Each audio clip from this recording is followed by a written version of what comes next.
Hey, Kayla. Hey, Kay. What's up, girl? How's it going? I'm so excited to be here with you. I know. I'm so excited. I'm like, no, I'm like actually hyped. Like, Yes, me too. Because on the show that we were just on together, I was like, man, I wish I could ask her more about that. I'm sure we could, yes. like. Yes, I totally was like, had the best time. It was such good vibes. So I was like, I can't wait for this live. Can't wait to reconnect. And I think we had a good time. It was definitely, it was definitely fun. It was definitely entertaining. For sure. Absolutely, absolutely. How was your weekend? What did you do? Anything for Halloween? So I didn't end up doing anything Halloween related. I actually went to the International Boat Show here in South Florida. Okay. So I went there, had dinner with some few people, hung out on the beach, but I didn't do any partying or any costuming this year, which I usually do every year. But this year I was just on my chill vibes. So did you dress up? I was a cat. Okay, that's Like the on costume. Thursday, I was a little bit of a cat on the show, but like when I went out on Saturday, I was like a whole cat. Like I did my Ooh, makeup and like everything. the Not a sexy cat, but just a regular cat. Um, what's the difference? my outfit was very Oh, teacher it like. was feline like it was It like was a fur. long furry sweater. It was, and then when I went to the place, I was like, "Oh my goodness." Like I hadn't realized how long it had been since Yeah. I've like been out because quarantine and I'm just old. Yes. So I was just like, "Oh my goodness, this takes me back to my early 20s." But I was like, "Whoa, this is different. Everybody's Yes. recording everything." Ooh. Yeah, so it was a little weird, but it was cool. It was fun. But I'm sure it wasn't that weird. I've seen people dressed up like all kinds of things. Like, I was the most overdressed person there. Like I had the most clothes on. well, okay, the most clothes on versus elaborate costuming. So no one had any like prosthetics or like No. colors. Okay, so they was chill. Okay. Okay. No, they just had on very little clothing, which is cool with me. But I just was like, man, I look like somebody's grandma. Like I had like my cat makeup, but like a long, Not grandma, not even auntie. I had like a long furry sweater. It was some Doc Martens boots. It As was long as as long as it looks like it goes with the fit, then it is in costume. yes, Yes. yes, absolutely, absolutely. Yes. I'm Well, so I'm glad glad. to be talking to you today. Yeah, I'm glad you had a good time, a safe time this weekend, because that is Yeah. also something to remember when you're out on the holiday weekends and things like that, to be safe, with the driving and the everything. So I'm glad everyone, I'm glad you were safe and had a good time out there. I was in the house, Thank but you. Thank you. Thank you. yes. Thank you.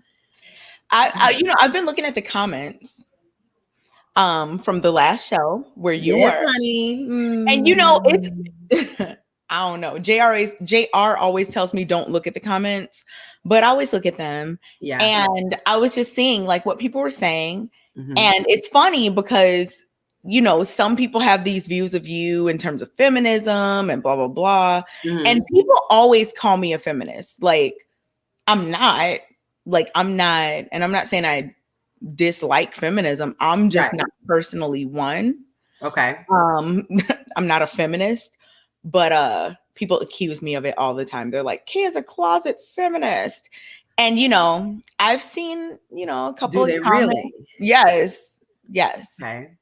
I've seen a couple of comments about you in terms of feminism. So Me? like, let's talk about that. Let's talk about that. Would you consider Oh, yourself a hell. feminist? Yeah, let's talk it. Okay. So they were saying, okay, listen, I understand how people feel in the comments, because people can come in, not have the full context, hear one thing, and then all of a sudden I'm a feminist. I am far from a feminist. I don't think that you are either. But just speaking on myself, I don't believe I said anything that was leaning towards that. Like, I am pro women for sure and pro equality in terms of integrity, but Mhm. I don't think that anything was giving feminism. I mean, what do you think? That you feel like some of the things you were saying warranted people saying that, or you think they just like I think they that took it out of context? I think that if anyone hears me say anything that they don't agree with, Mm-hmm. they're just like feminist. And I'm just like, no. I mean, of course, I believe in equal pay for equal work, Yes. women's right to vote and stuff like that, whatever. But in terms of like modern feminism, me calling myself a feminist, Yeah. sorry, absolutely not. Like I wouldn't identify as one.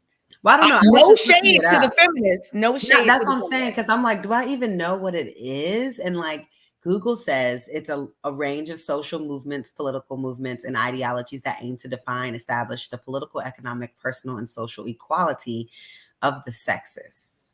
That's just not my personal fight as a Black woman. Yeah, exactly. And like I was going to say, it's not that I don't support that. It's just what I'm saying is that my plight as a Black person is more important. And Exactly. that comes with the unity of the family. So I'm not trying to, Yes. I'm all about equality, but I want that unity. And regardless of their unity, there are certain levels to that traditional partnership, and Yeah.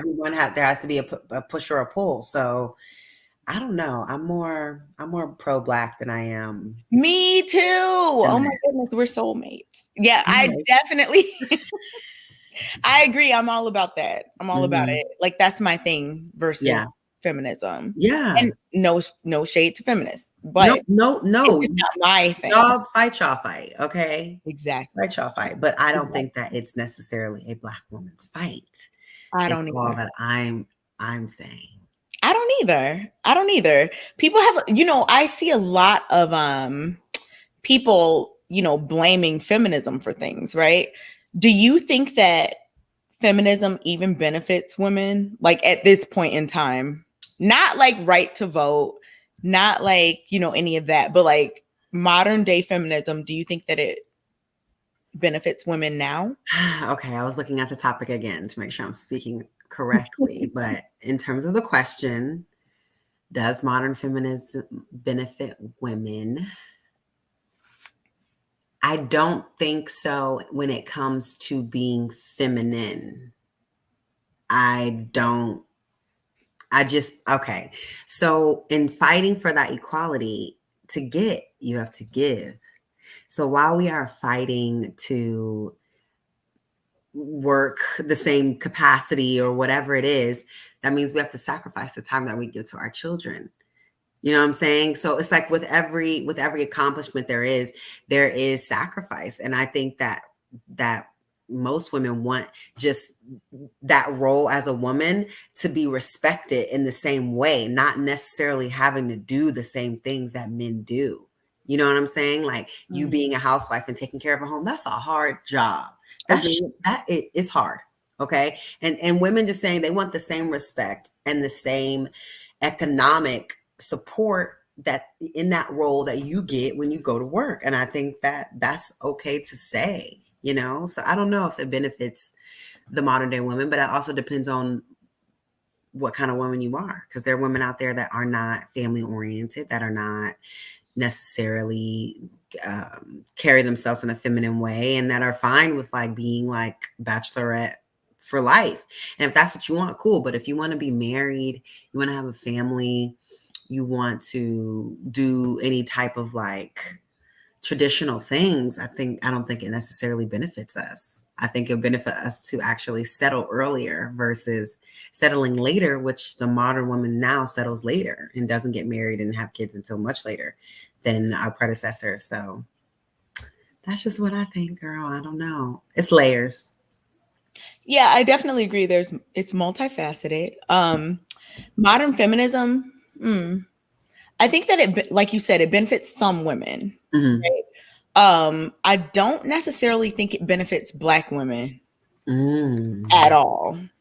In fact, I think that it could be problematic because then people are like, I thought this is what y'all wanted. Meanwhile, like there's already all of this oppression and, whatnot as it relates to Black women. And then the whole feminism thing makes people look at us even more, what's the word I'm looking for? Less feminine. Exactly. Exactly.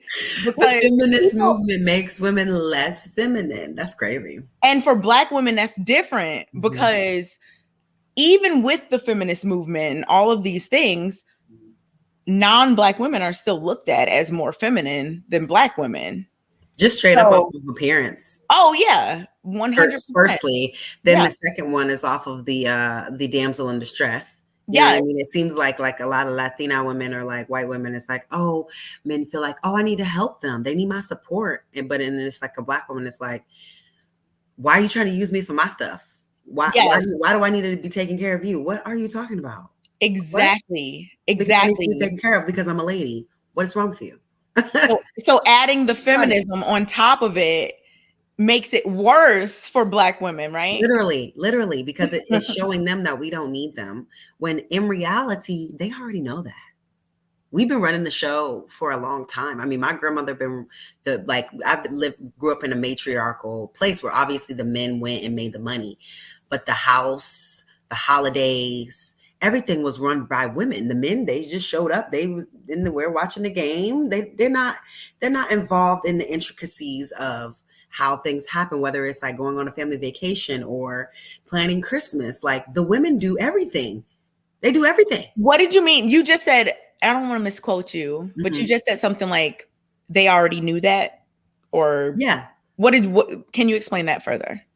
So, I mean, if you really want to go back to our ancestors, like back to the village, the women ran the village, like prehistoric, obviously now, but back in those times, in Africa, our homeland, the women ran the village and the men went and hunted and protected the village.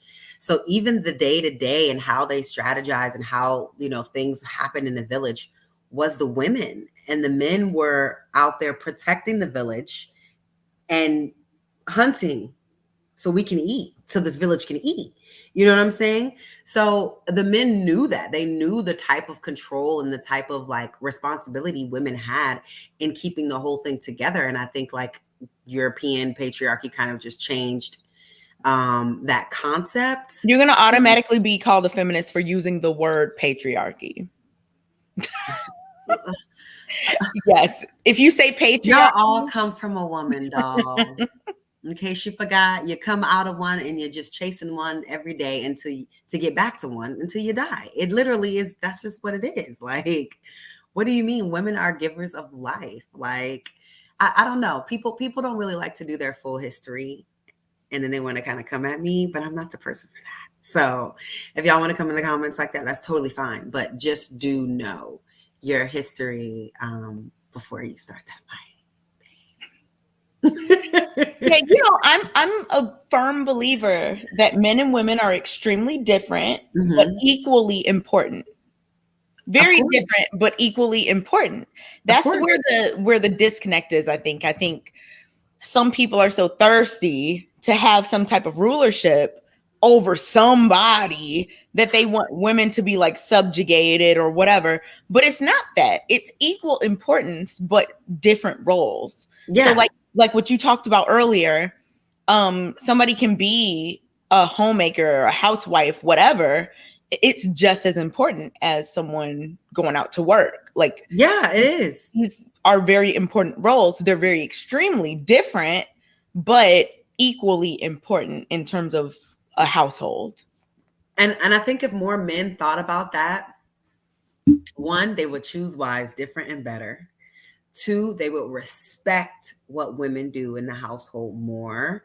And three, they would be more appreciative, because if you look at it like this, like the mother of your child, the person that's running your home, they're setting the standard for your children in terms of how the type of person that your child is going to be. Listen, even the best parent can't control, people turn out how they turn out. But the statistics show that if you're doing things the right way, the kids will more than likely turn out the right way. So with everything that you're working hard for to leave to your heir, right?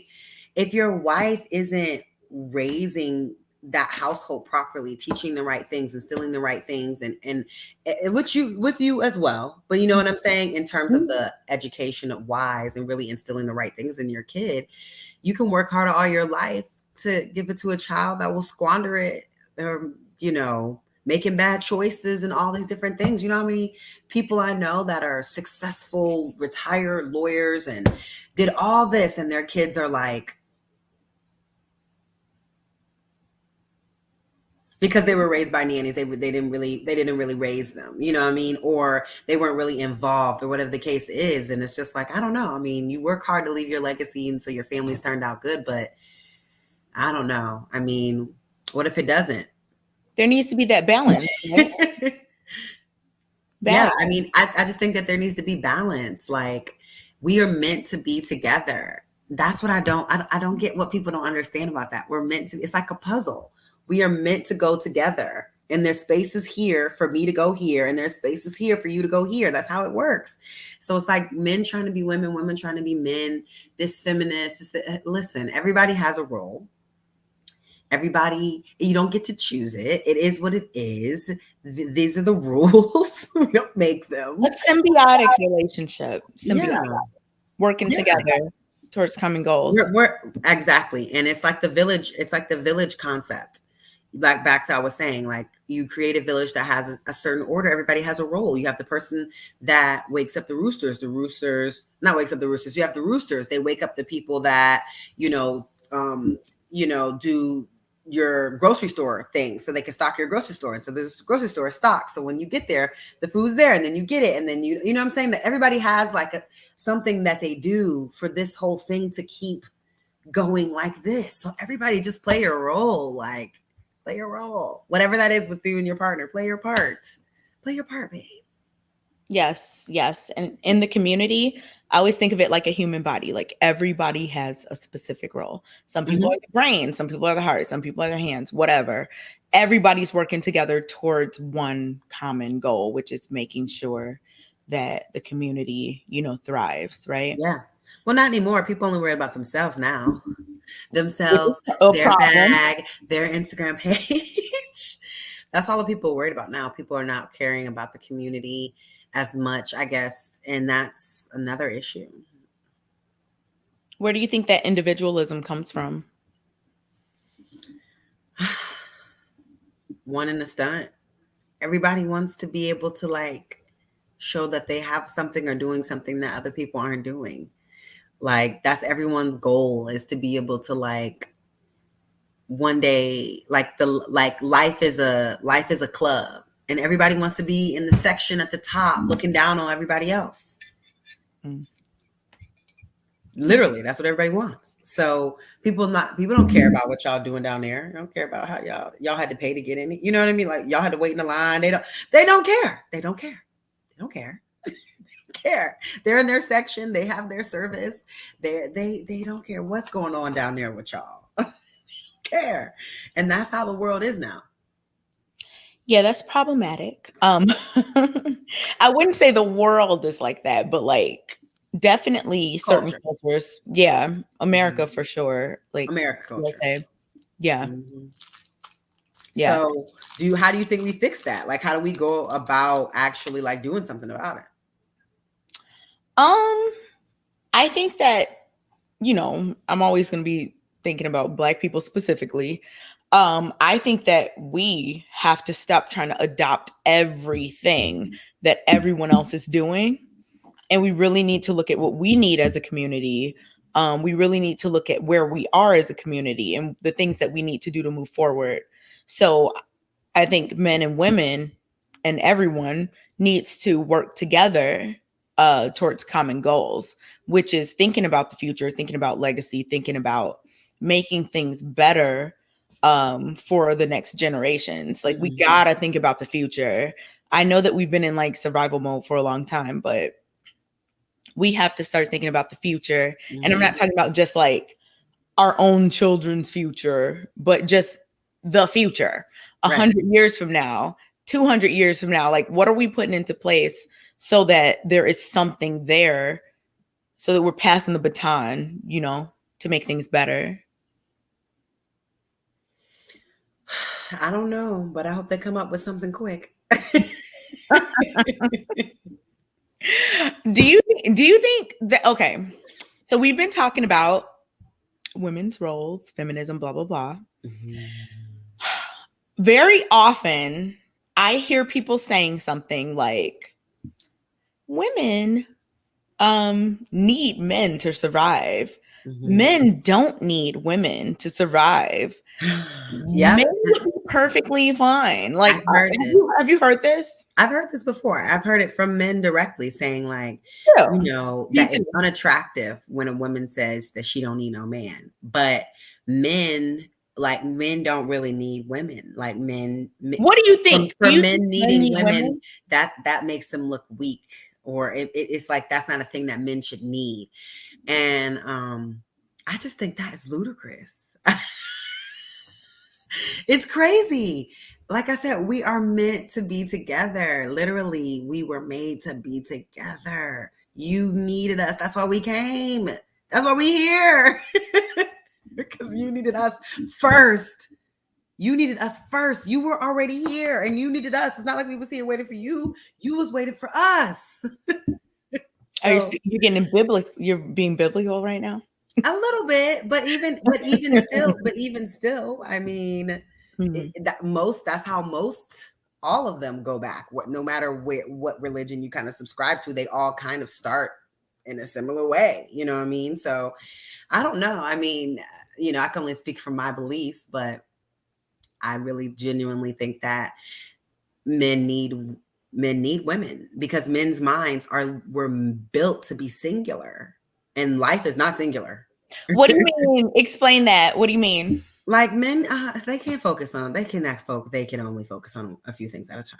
Like, I mean, I don't know if that's I fair. have not met any man that's a master. Well, first of all, multitasking is not even real, but being able to like kind of multitask and I know what you're thinking when you split say your that, 'cause I've energy, read about men that are not too. good at that. They're not good listeners. You know, they they innately are more like action. They're built more for action. See, I don't know if that's fair because I think that people, especially in Mhm. Western culture or whatever, Right? um, are very similar. Like I think there's a lot of similarities between men and women, even though I know that men and women are very different. Yeah. But in terms of the whole like focus and whatever, like I wouldn't say that men are worse at that at I'm all. not Like saying I they're wouldn't say worse. I'm just saying that we're better. that. I'm just saying, like, I feel like they were genuinely built to be singular. And that's why just a good majority of men can only like focus on one thing at a time. I don't know. I just feel like the way that their makeup is is built to be more singular, and we're built to be multifaceted. And that is why we are the one that literally are multifaceted. We carry a whole other life in our body while living our own life at the same time. All those emotions, their hormones, their life that you know what I'm saying? Like, we are meant to be able to deal with a lot. We were built to be able to deal with a lot.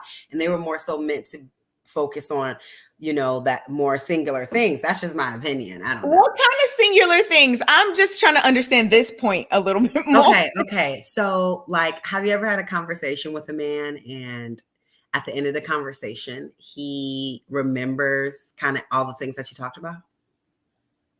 Yeah. Like everything. Yeah.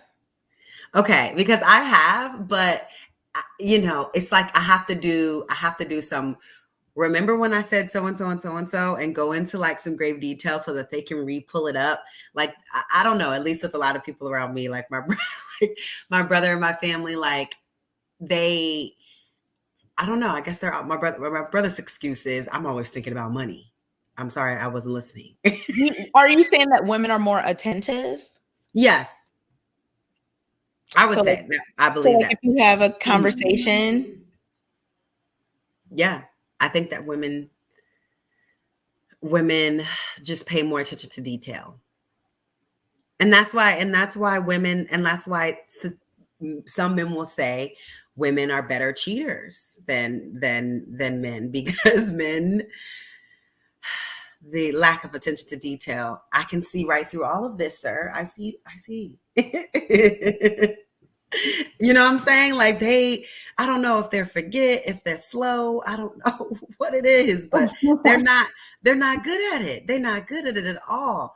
I will get on Instagram and investigate and find out what's going on in like an hour. Like, but with women, sir, you may never know. You just may never know. I don't know if that's like I don't know how I feel about that. It's the Um truth. It's the truth. They're gonna hate me. They're gonna say, "Oh, I'm this or that." Try to make comments about my personal life, but this is just what I'm hearing. I'm hearing that women do it better than they do it because our attention to detail is.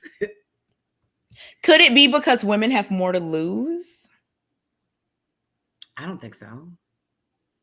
I mean, I think the person whoever has more to lose is going to be more careful.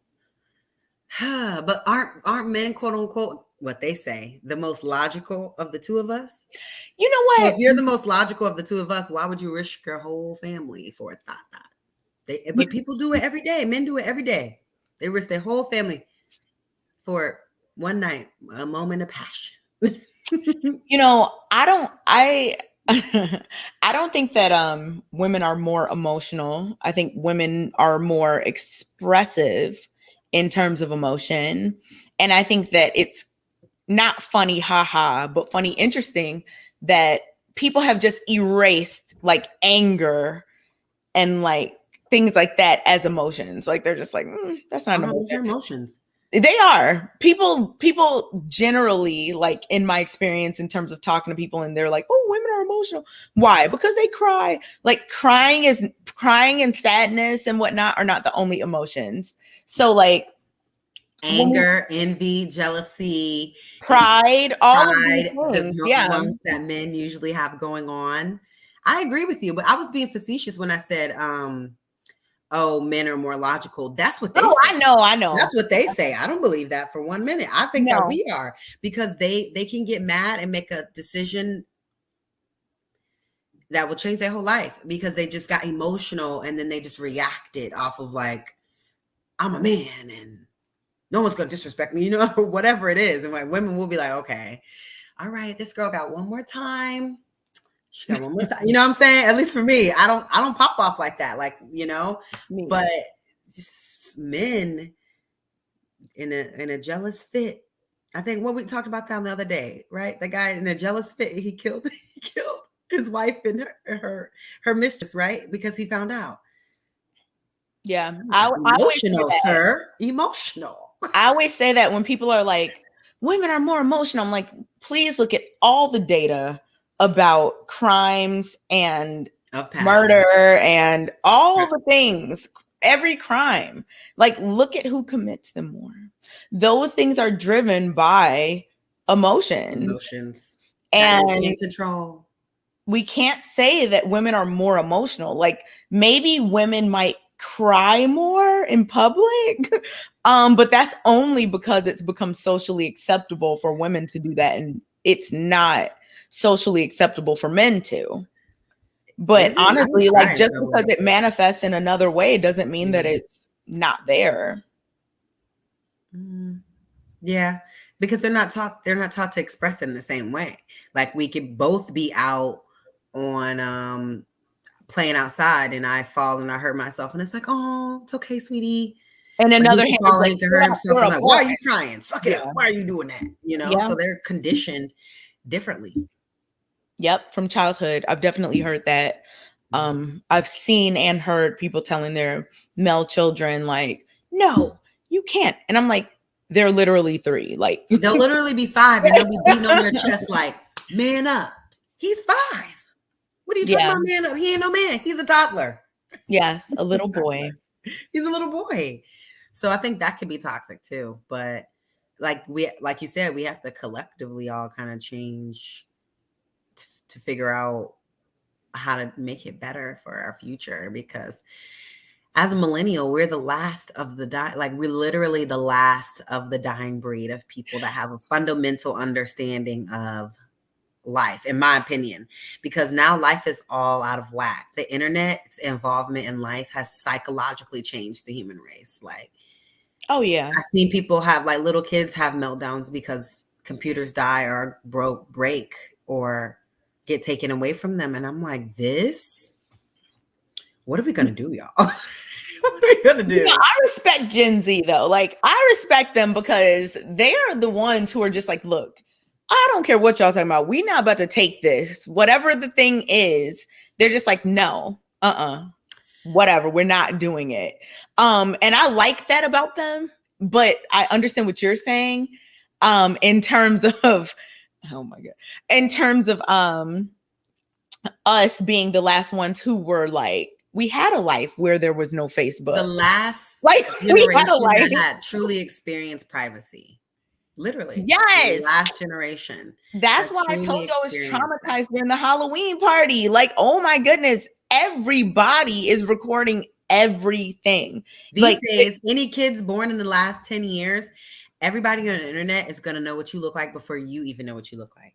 Because you don't even recognize really what you look like until maybe 5 or 4, or you know what I mean? Where you start really like 10,000 people know honestly looking at yourself, or maybe 3, honestly looking at yourself like, oh, that's me, and like how you dress, how you look, But the internet's been seeing you for like 3 years, baby. We've seen you grow, like,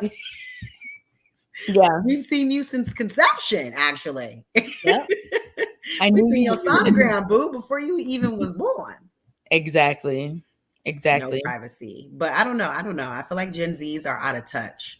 Like, not having any experience where You had to go outside and play, where you had to Yeah, that's a big one. where you had to be resourceful. You couldn't just go just Everything order wasn't something at your on Amazon. fingertips. You just Yeah. order something to fix that. No, we had to like figure it out. Okay, you know what? This didn't work out. What can I do? And like literally had to figure out something because you can't just, you didn't have like an easy solve like you do today anymore. So I don't know. I feel like I love my little millennial fam. Shout out to y'all. We are, come talk to us, millennials. How do y'all feel? But no, for real, I don't know. I just feel like we're the last of them. You know what? I mean, circling back, as we were talking, I'm just thinking back to like the other thing we were talking about earlier. The whole men needing women and women needing men thing. Mm-hmm. One of the main things that I've seen people say is like, women don't know how to build blah blah blah, or women don't know how to run a electric line or whatever.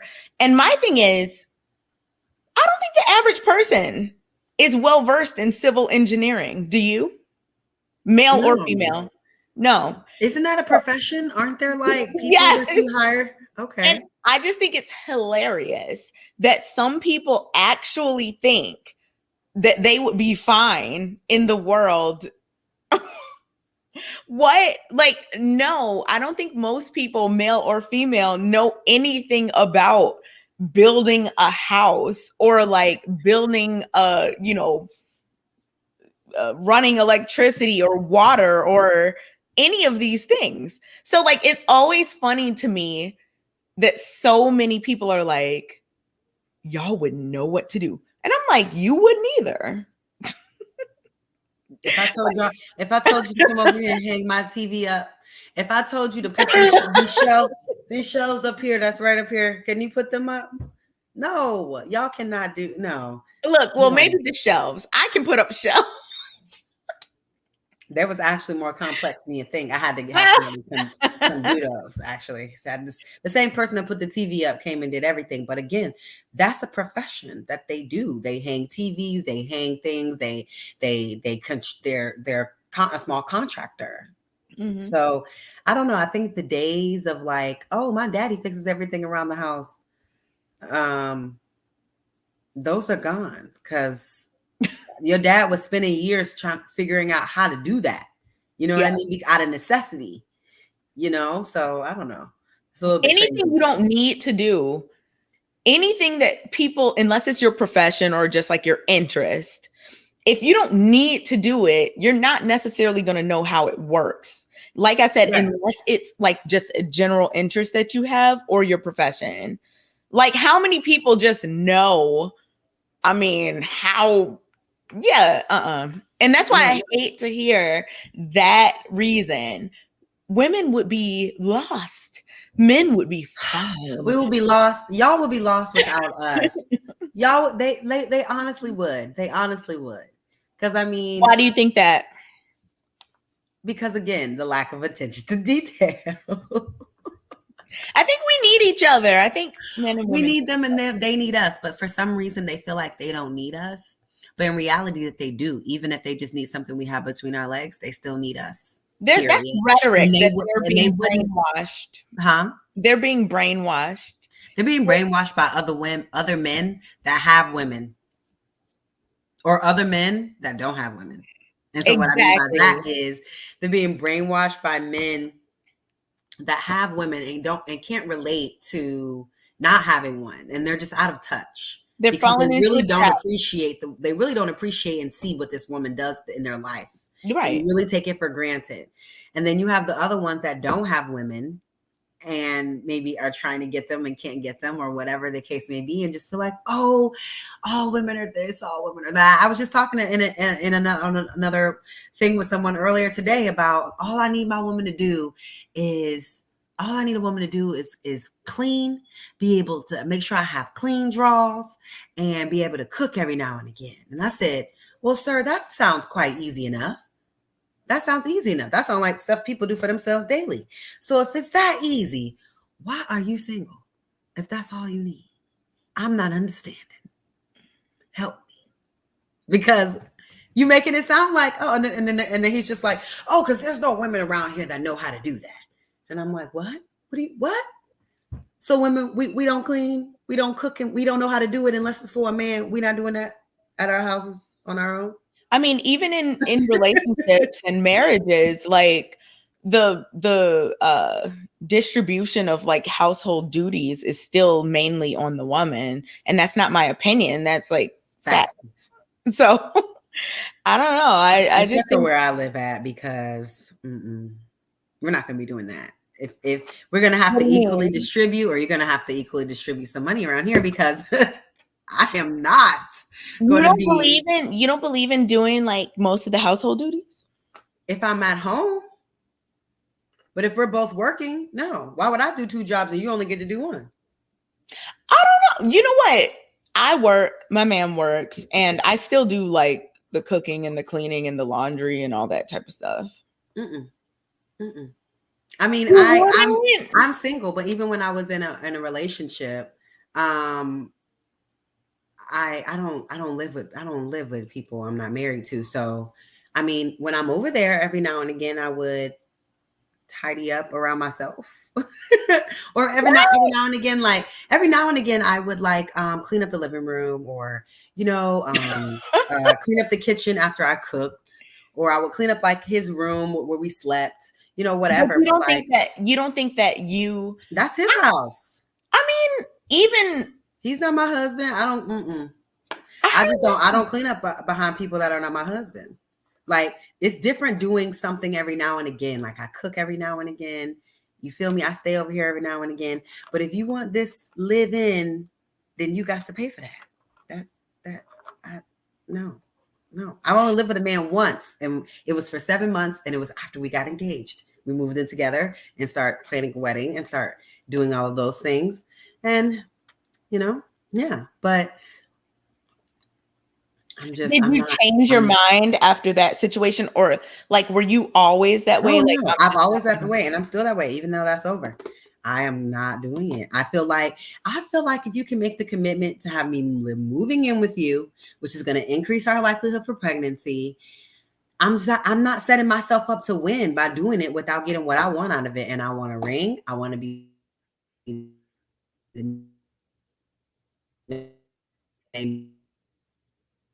oh no, it's breaking up. I can't hear you.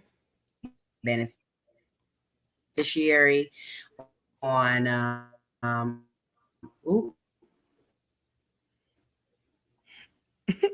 the internet. Okay.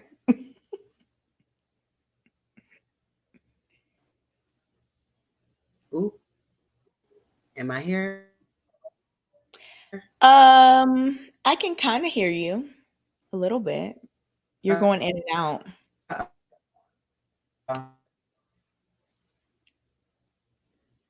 Nope.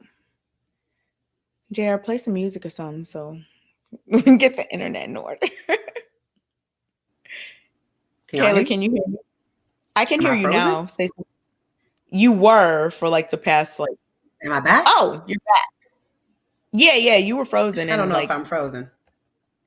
You're back. All right. Okay.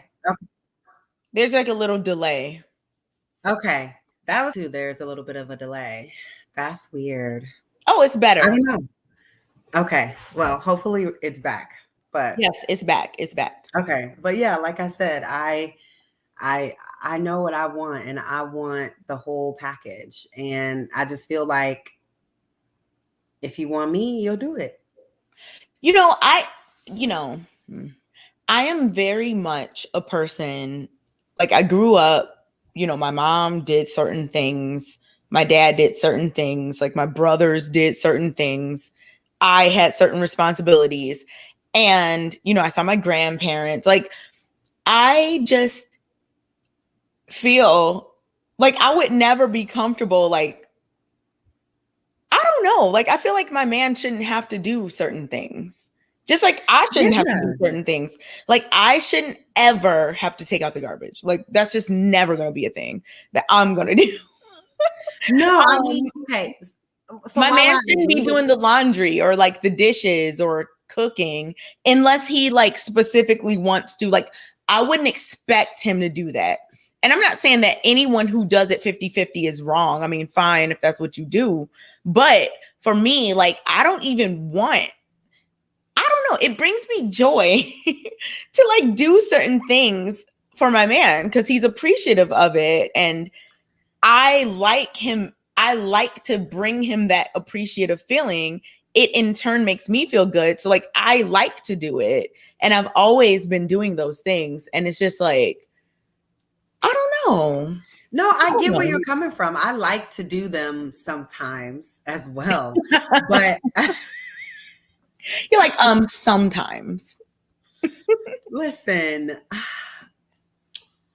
Okay, so I do like doing those things sometimes. However, I feel like there are just exceptions. Like I have taken the trash out before because if it's overflowing and it stinks, I want it out of here. And I'm not about to wait for him to come home 5 hours later for it to go out. I'm just gonna take it out. But if he's here, obviously he will take it out. You know what I'm saying? Is it for you? Is it more so the principle? Is it the principle, or is it like the principle of the matter is that he does it? But there are gonna be times where I'm gonna do it. You know what I'm saying? Like, especially if I could just cook something extremely fishy and I know he's not going to be home for, you know what I mean? Or whatever it is, you never know. Like there's rocks in the garbage. Hours.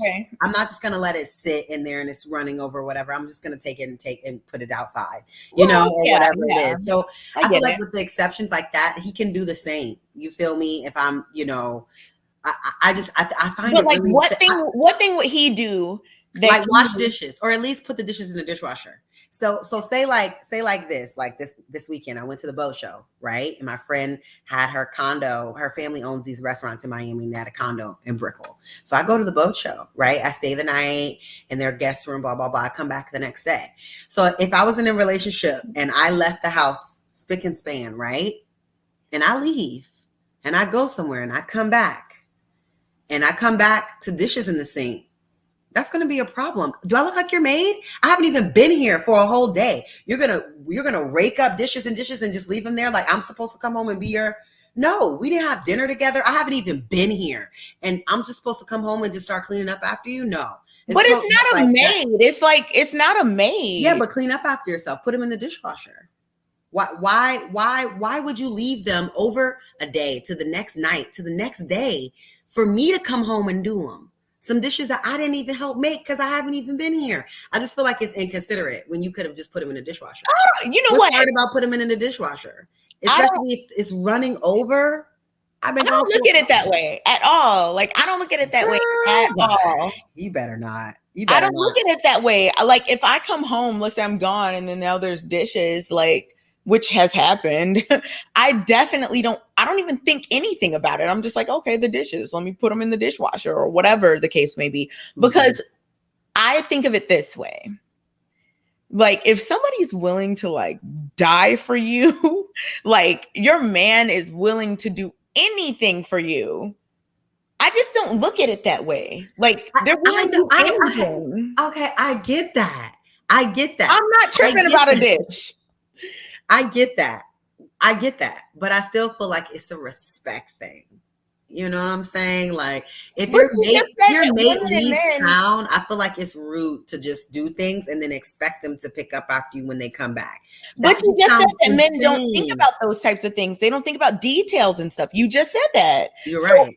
If they don't think about that type of stuff, you can't think that it's malicious or disrespectful. Know thy wife. Know thy wife. And if you know your wife and I'm your wife, you already know it's not going to work. You're like, if it's me, you already know it's not going to work. You already know Kayla's not. Well, I mean, if you had some laid out, you're going to tell our sons, put them in the dishwasher. If you had some laid out, mommy is not your maid. And if you want a maid, we can hire one. They're not that expensive. If you want people to be like picking, I feel like it's a difference between cleaning, because I'm willing to clean up my family. You know what I mean? Just like my mom did. Saturday mornings, everybody up. Put the Marvin Gaye on and get into the clean and start to clean this house. But if you think that you just can just move about this house and just leave stuff behind and you don't need to clean up after yourself, know thy wife, because that ain't gonna work over here. Whatever you left, right? You just left the pantry open. You took that. That's gonna be right there until you get back. You left that. I cannot do that because I feel like it's disrespectful. You I make would a love sandwich to know what and you leave all the anyone stuff else from the has to sandwich say around about the this. sandwich. You for real do that's what your mama taught you when you go in the kitchen to make a sandwich? That you just leave everything that you did and somebody else supposed to come clean up after you make a sandwich? That's how it's supposed to work? No, come on now. You know it's not. You know it's crazy. You gotta take calls. If there's anybody trying to call in, because honestly, yes, callers, come and let me know. we have different views about this. Like I we know. see this totally differently. Yes. Totally differently. What's up, Ray? What's going on, y'all? How y'all Hi, doing? Ray. Show. How y'all doing tonight? We are well. Good. How are you? I'm all right. So I'm gonna touch the feminism thing first. I think the modern feminism does benefit women a little bit because y'all got the equality that y'all want, but it's also at a detriment because now women have to do things that they said that they want equally for. So that means that women have to get out there in the fields and work in the fields that men do, like construction or things like that. Now, you said Kayla had said something earlier about men being not logical or they don't pay attention to detail. I have to disagree with that. And you know why? Because if that was the case, then the world wouldn't be as civilized as it is today. The buildings that are up, the roads that were made, the railways, we built all that. Even when it comes to household things, simple chores is, say if I buy a dresser and I may need to put it together. Guess who's doing that? I am, not my wife. I love to put together IKEA furniture. No, I'm just playing. No, you're right, Ray. But there was somebody that created the schematics for that road that you built. Yes. And a lot of times it was women. No. Yeah, it was. No, I don't think so. I think most engineers are men. Yes. No, I'm talking about from the beginning. I'm not talking about like in the last 100 years. Oh, you're saying like from the... I'm saying our people before we came to this country. I'm not talking about like European standards. I'm talking about our people in our homelands. That's what I mean. Africa? Yeah. Women were building what? I think that men and women had a very important role. Women had important roles in deciding how things were going to be ran. Just because you were the one that physically did it didn't mean that they were just sitting there damsel just waiting for you guys to do everything. They definitely had I feel like you're saying that women are the brains and men were the brawn. No. I don't really necessarily think that that's the case. I think that I think women were brains and brawn. And I think that men were brains and brawn, but I think the brawn was just different. Like I think women, the things that they did if we're talking about like, you know, in terms of our ancestors and whatnot. Right. I think the things that women did were just different things than what men did, but women did physical things. So did men. Yeah. And in terms of like the brains behind the whole thing, men and women played a very important part in that. I don't have any problem with people saying that men played an important role. My problem is when it's just like, we don't need women. Women didn't do. No, women are extremely important and always have been. And I think that, like you said, Kayla, the Eurocentric situation has made a lot of people view that much differently. I don't think that's all I'm saying. I don't think a lot of men are saying that we don't need women, but can we do without? Yes, we can. No, you can't. How can you do that? We can. Only thing we I mean, if we really think about it, the only thing we really need women for is to procreate, to survive further. But men can actually live without women. And how? They didn't show this time and time again. They didn't did a show on Survivor. On Survivor, they did a show where they had about 20 people on each. They had 20 men and 20 women. And the women could not get it together. Mr. Ray, you don't think that has anything to do? It's a Survivor. You don't think that has anything to do with social conditioning? 21st century. Come on. In the 21st century, Ray, Central Air. This was only a few years ago. Ray, what do you know about civil engineering? Very little. Okay, so what are you gonna do? But I can learn it. If I wanted to do it, I can learn it. So can I? You can. You saying our brains can't learn? I can't learn. I'm not saying you can't. Your body is physically. How much do you bench press? Over a long period of time. Your bodies are not built that way. How much do you bench press? You may be able to do it for about 5 or 10 years, but guarantee your body will break down. before mine would. Ray, It would. you don't It would. know. Before, but yours is physically still going to engineered. break down, and so will mine. That's called evolution. If you're working your Y'all body know we are strenuously, physically that's just engineered what that happens. way. It's just the way it's the way Ray, we are built. let's be real. No one is out here picking up like hundreds of pounds of slabs of rock doing You're not. anything. It's not men. Men aren't doing it right now, and You're women not. aren't doing it right now. Look, if you People ever are using machinery like these. Come on. You know about UPS, right? About what? UPS. Yeah, the mailing women company. work Okay. there. So I worked. I was a manager there before. There are people physically and there's no women doing this. 18-wheeler trucks. They are actually stacking the trucks from end to end, 200 pounds to 75 pounds. I mean, no women work stacking UPS trucks. There was not one woman stacking. They were working the lines, but they wasn't stacking them trucks.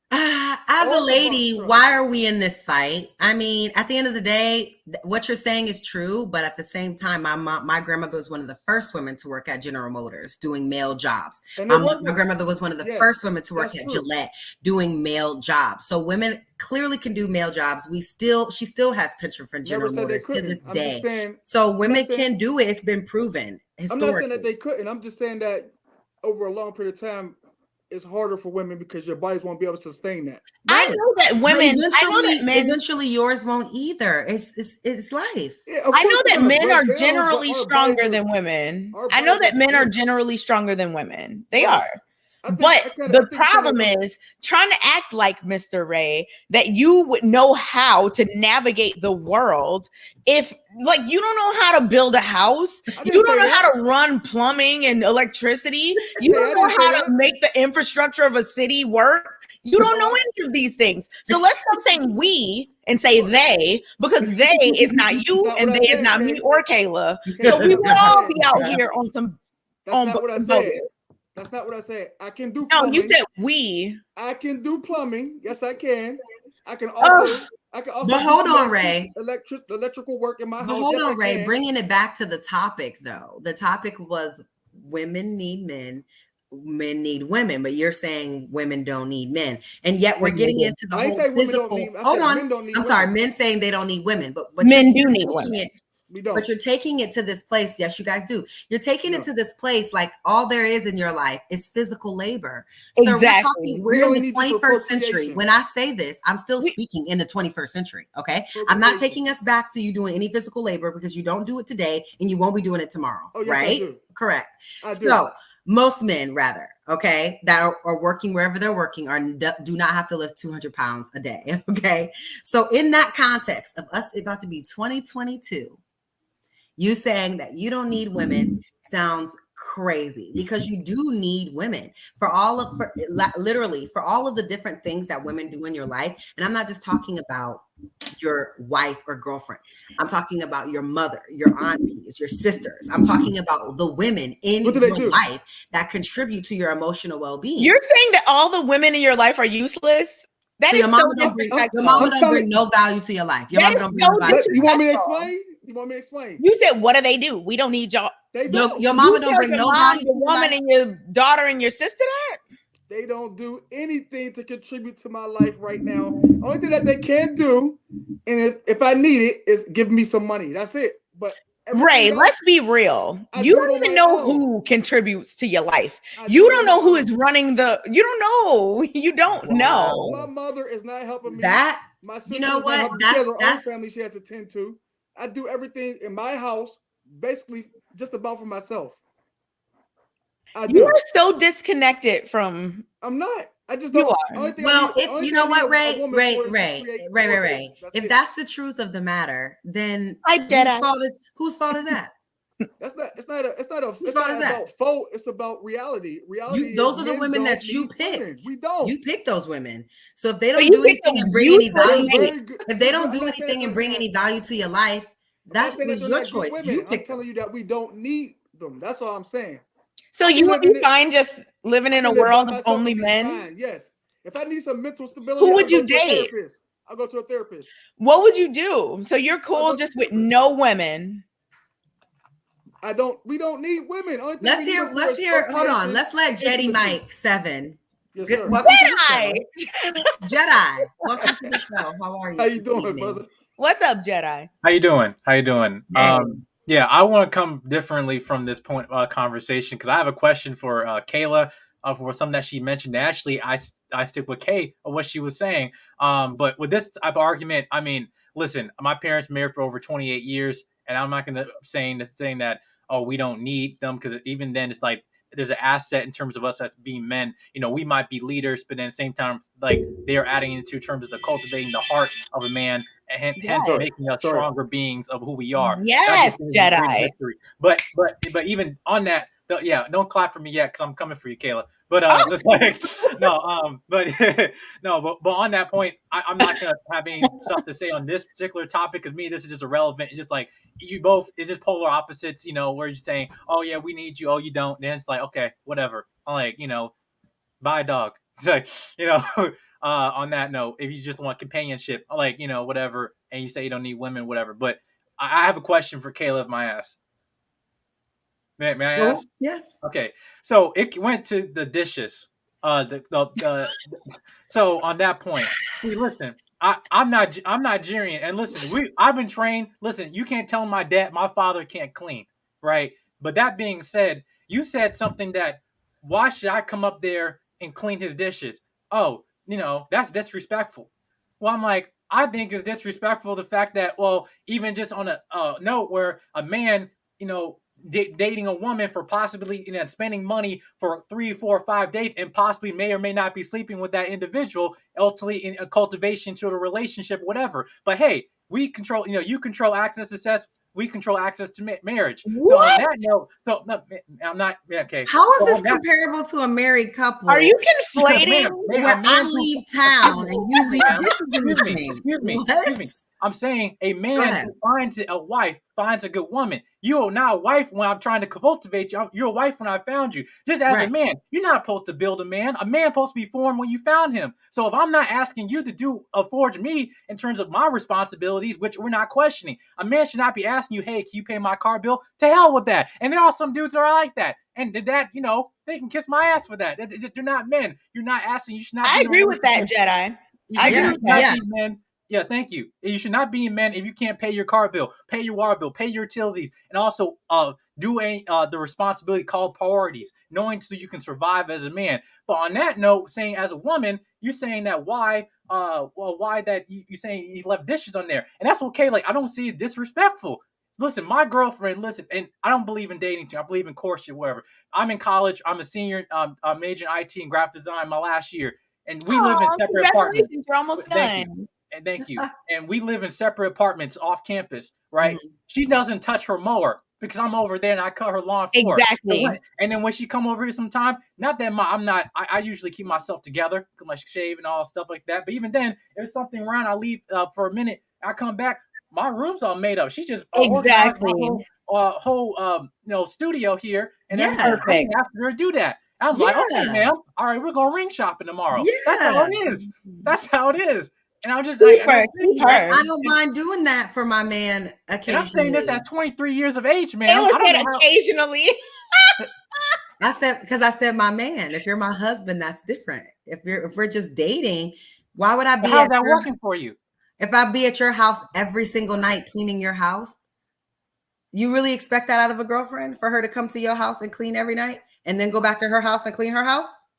Well, no, man. You gotta think about it, Kayla. What in the world? Yeah. There's certain things that a man is going to do for you, and certain things that, like for me, there's certain things. So I don't even look at it like what Jedi just said. I agree. What things is he doing for you in a relationship phase? We've been dating, blah blah blah. Okay, we in a relationship now. We've been in a relationship. Providing security, 8 months, 9 months, right? You're saying for this boyfriend now, I should be coming to his house every day to clean up after him. What is he doing? What is he doing in my life?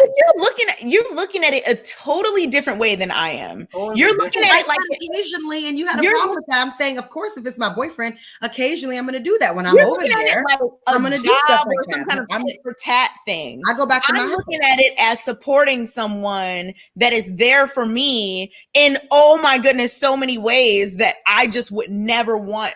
Like even just walking down the street feeling safe with this man beside me, that is a big deal to me. And I feel that for me feeling that level of safety just in general, the level of security in terms of the relationship, all of these things, like I feel that as a woman, the ways that I show gratitude for that would be doing certain things and just making sure that he doesn't even have to worry about other things. It's not a thing like, oh, I cleaned up yesterday, I'm not doing it today. It's not, that's not even the thought that enters my mind. It's just like, okay, well, I'm doing laundry, I'm going to do the laundry. It's just not, I mean, because I would be doing laundry for myself anyway. I would be doing certain things for myself anyway.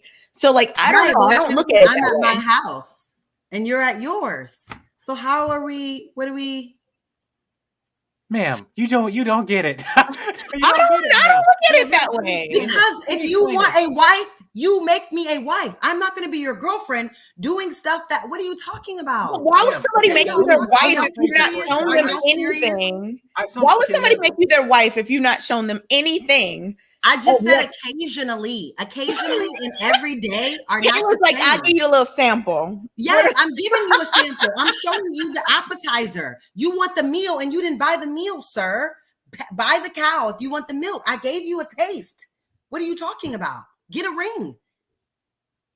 I don't know. It's simple. I gave you a taste. Ma'am, and with the ring comes responsibility. Because ring is also power. It sure does. And such as power, with great power comes great responsibility. It sure you do does. not know what the power of a married woman has, or a woman that she has quite a bit when it comes to her man. Just as the power of a man that has. I'm not going to get into this part of power dynamics where I'm talking about responsibility and duty. Just like when you have 28 years of marriage like my parents have, some of the stuff you can't read in a book. It's learned through a process. Same thing talking about I gotta cultivate you as a wife. Listen, I do believe in one thing's about cultivation in terms of like leading to marriage. Like obviously when you live in two separate households, I don't believe in cohabitation, all that stuff like that. I'm like, no, we get married and then we gotta go get our house and stuff like that. But with that, it comes with a process like, all right, living together, plan, family, children, all that stuff. That's where the cultivation comes in terms of like, okay, what duties am I not serving to you as a husband? What duties am I'm like where you can serve to me as a wife? And what things areas we're lacking, and then we meet in the middle ground there. That's what it's calling.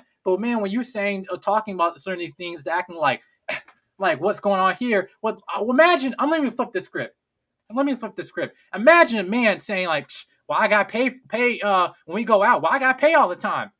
I'm not complaining, and that's what the point I was saying with disrespect. I might have misspoke earlier when I was talking about the sex thing. What I mean by like, why is it that I think it's disrespectful where a woman, when there are some women who finesse dudes to a point where they can have long days, take him out to stuff, and then there's no cultivation of, okay, I'm not your girl. But I'm like, I take you out to all this stuff later. That's what I was talking about. What I'm saying is disrespect, because like your actions not speaking what you're telling me. Same thing. It can't be single-sided. Exactly. It's not single-sided, but it is. I don't want my man tit for tatting me. I don't want him like, man, I sure paid 3 times. Now you gonna pay 2 times. No, like I don't even want that. Like I want us both to be playing our roles, both to be doing our things. And for me as a woman, in terms of the type of man that I have and the types of men I've even dated in the past, like they do certain things. It's no question. I don't have to worry at all. So the least I could do is make sure they don't have to worry about a piece of some food or laundry. Like, I just don't think that is, I would never think of it that way. Like, oh my goodness, well, I did it twice. I don't want them to think anything and we might not marry. I'm not, y'all think I'm okay. Let me clarify, because I really think that y'all are mistaking it and y'all are thinking that I'm. Yes, it sounds like you're rationing it out. I'm speaking from a realistic standpoint, people. Kayla, and I are you rationing out? Even in the last relationship you're that Scarlet I was Witch. You're in the reality. You're in the hex. No, you guys are not in reality. I work 9 to 5. Hold on. I work 9 to 5 every day. I get up at 6 o'clock in the morning, 6:30-ish. Okay. And I have my own schedule of my own life. Now, when you get into a relationship, you integrate people into that, of course. right? But it's totally different than when you marry somebody. Then this life becomes our life together. It's not an integration. You become one. We're together now. Not like you're fitting me and I'm fitting you in. It's everything that I do is based on you. Everything that I do. That is not how it is when you're dating someone. When you're getting in a new relationship with someone, why would you be doing that? You don't even really know them. So you think that once people get married, they just change who they were and become whole different people? No, of course, as the relationship goes on and you get deeper, you get closer, and you're actually courting the person. You know what, Kayla? I get where you're coming from. But there's levels to it. You don't just start giving your all to everyone that you're in a relationship with. No, nobody's saying that. But I think you're coming from a point of view of where maybe you've done these things and it hasn't paid off. And now you're just like, you know what? I'm not about to do that anymore. No. And you're from a certain way, like thinking of it a certain way. No. So you've always been like that. I've always done things for my man in relationship. He knows the things that I can do. Yes. So then why does that include the dishes? I do them. The issue that y'all are having is at the beck and call issue, which no, I'm not. Yeah, but now you're going to an extreme. Nobody said anything about beck and call. But it is. Yeah. But because that's how y'all making it seem, because I'm saying in moderation, occasionally, when I'm over there, when I'm at your house, when we're doing stuff together, that makes sense. But for you to think that I work 9 to 5, blah, blah, blah, I come home, I clean my house, I do everything, and then I'm about to leave my house just to come to your house to clean your house. Come on. Nobody said that. That's right. So your vocabulary, man. It happens occasionally when you're in the space that calls for it. Versus when you are married, it is a priority. Can I ask you something? Yeah, I agree that in marriage, it's a priority. It's a priority, period. But I just don't priority. I don't think it's healthy, personally. I don't think it's healthy to look at things from that point of view for tit for tat. Do what needs to be done. That's it. Just get it done. I don't think that I never be like, well, I picked up these shoes the first time. I'm not comparing it. I'm not going to do it the second. Like, I'm not comparing that thought process. I don't think it's healthy. But that's not the thought process though, because I'm not saying, oh, I did this before, I did this. I'm saying I'm not going out of my way. That's the difference. If I'm already at your house, obviously I'm gonna do what needs to be done. Okay, so every time you're at your man's house, my house in my bed asleep, do you think I'm getting up? I'm not. So at your house, I'm not. Are you really getting up because at your man's house? If you're at I need the dishes washed, I need you to get up from your house and drive and come over here and do the dishes. Nobody's saying that. Nobody's saying that. Exactly. So it's gonna happen when the time calls for it. Occasionally, at that occasion. Because you're not married to this person, you don't live in the same house with them. Let's say you go over every weekend. Are you picking up, doing laundry? Whenever I'm there. If I'm not there, I'm not there. Okay, well there has been communication. Because nobody said that you're just a maid on call. Right. No, right. And that's all. But when you're married, it can be like that. But you just said that if you're married, then you should be doing certain things. You should be doing certain because you live in the same house with this person. So it's you a totally different then how is it a maid? So then how is it a maid? That's her own house. What's she cleaning? She's not getting paid to clean her own damn house. She's not a maid. She's a tenant. A tenant. I think she's froze. I do too. Oh no. Yeah, that was Holy Spirit. Like, stop the cap. No, but did you just pick your hair? Yeah, okay. This stuff is stressing me out, man. I'm like, this stuff is stressing me out. I want to ask Kayla. Shout out to you. First off, this is my first time in UK. I'm a fan of you, by the way. I'm like, thank you. I'm a fan of Kay's too. Yeah, thank you. Thanks, y'all. We have a great time, but we're still family. That's how it is. On your all right, I saw you. Yeah. I'm about make sure you drink. I'm like, look, you don't know how much water I drink. I drink a ton. Yeah, I don't know what's going on with Kayla's internet. I think we have some more callers. Well, yeah, sir. Oh, there we go. Anton, what's up? What's going on? Hello. I'm waiting on my new friend to come back in. Nice to meet you, man. I'm a big fan of you. What's going on, Jedi? How you feel, bro? I'm good. I'm new to the like Lapeef Network and everything. I've been on like Lauren's shout out to Lauren channel and stuff like that, uh and Uncle Stu TLA and other stuff like that. But I'm trying to get more out there and stuff. But shout out to you guys in this conversation, what you guys doing, even to Kay and your guys' relationship. I got cousins who, where I have the same relationship with Anton and Kay and stuff like that, and I just laugh at it. It's nothing personal, but at the same time, yeah. So I get it, but I just love having this middle ground conversation, especially in this community. We need that, and y'all just been killing it. But yeah, I just like look up to y'all content creators just in general. Yeah, Thanks for rocking with us, Can family. I- I appreciate you, bro. absolutely, absolutely. I'm like, wait, how do you support me and Anton? Although, you know what, we do agree on. Me and Anton actually agree on a lot of things. Like people, Exactly. You Right. sound like you got yourself together tonight. oh, please don't. Sorry, Oh, I have always had these together. same views. I've always had these views. Always. Hey, Rita, can you get my my glasses and my gold watch? So, Kayla, do you want to be married? Thanks. yes. You do. All Are right, you married, Ray? Well, huh? Kayla. Are you married? I am. Okay. I've been married for almost 12 years. Yes, that's what I'm talking about, Ray. I wasn't expecting that as the man that said that he don't need any of the women in his life.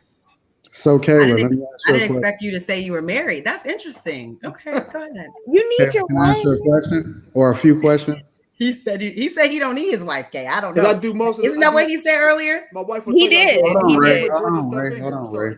Kayla, That's what can he I said ask you a few earlier. questions? He did. What's up? He did. Did you enjoy last show? Yeah, it was a good time. We had a good time. It was fun, right? The last show was so much fun. Yeah. So let me ask you some questions with regard to the night. So you said that you pick up after your man and stuff like that, considering that you work too, right? I was saying, and I live in a separate household. If we're not married, we're not living together. So that's the main thing we were speaking on. Yeah. So let's assume that you guys were in a relationship, right? Mhm. Would you expect for him to do certain things just because he was a man? Of course. So why shouldn't he expect you to do certain things just because you're a woman? I will do certain things. But should he expect it? There are certain things he should expect. And what's the then- things that he shouldn't expect? Hi, Rita. Hi, guys. I'm gonna just tell you, like, for me, I'm never touching a dish.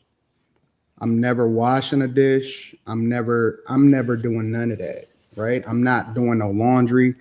I'm not doing none of that. As a matter of fact, Rita practically petitions me and begs me not to pick up after myself.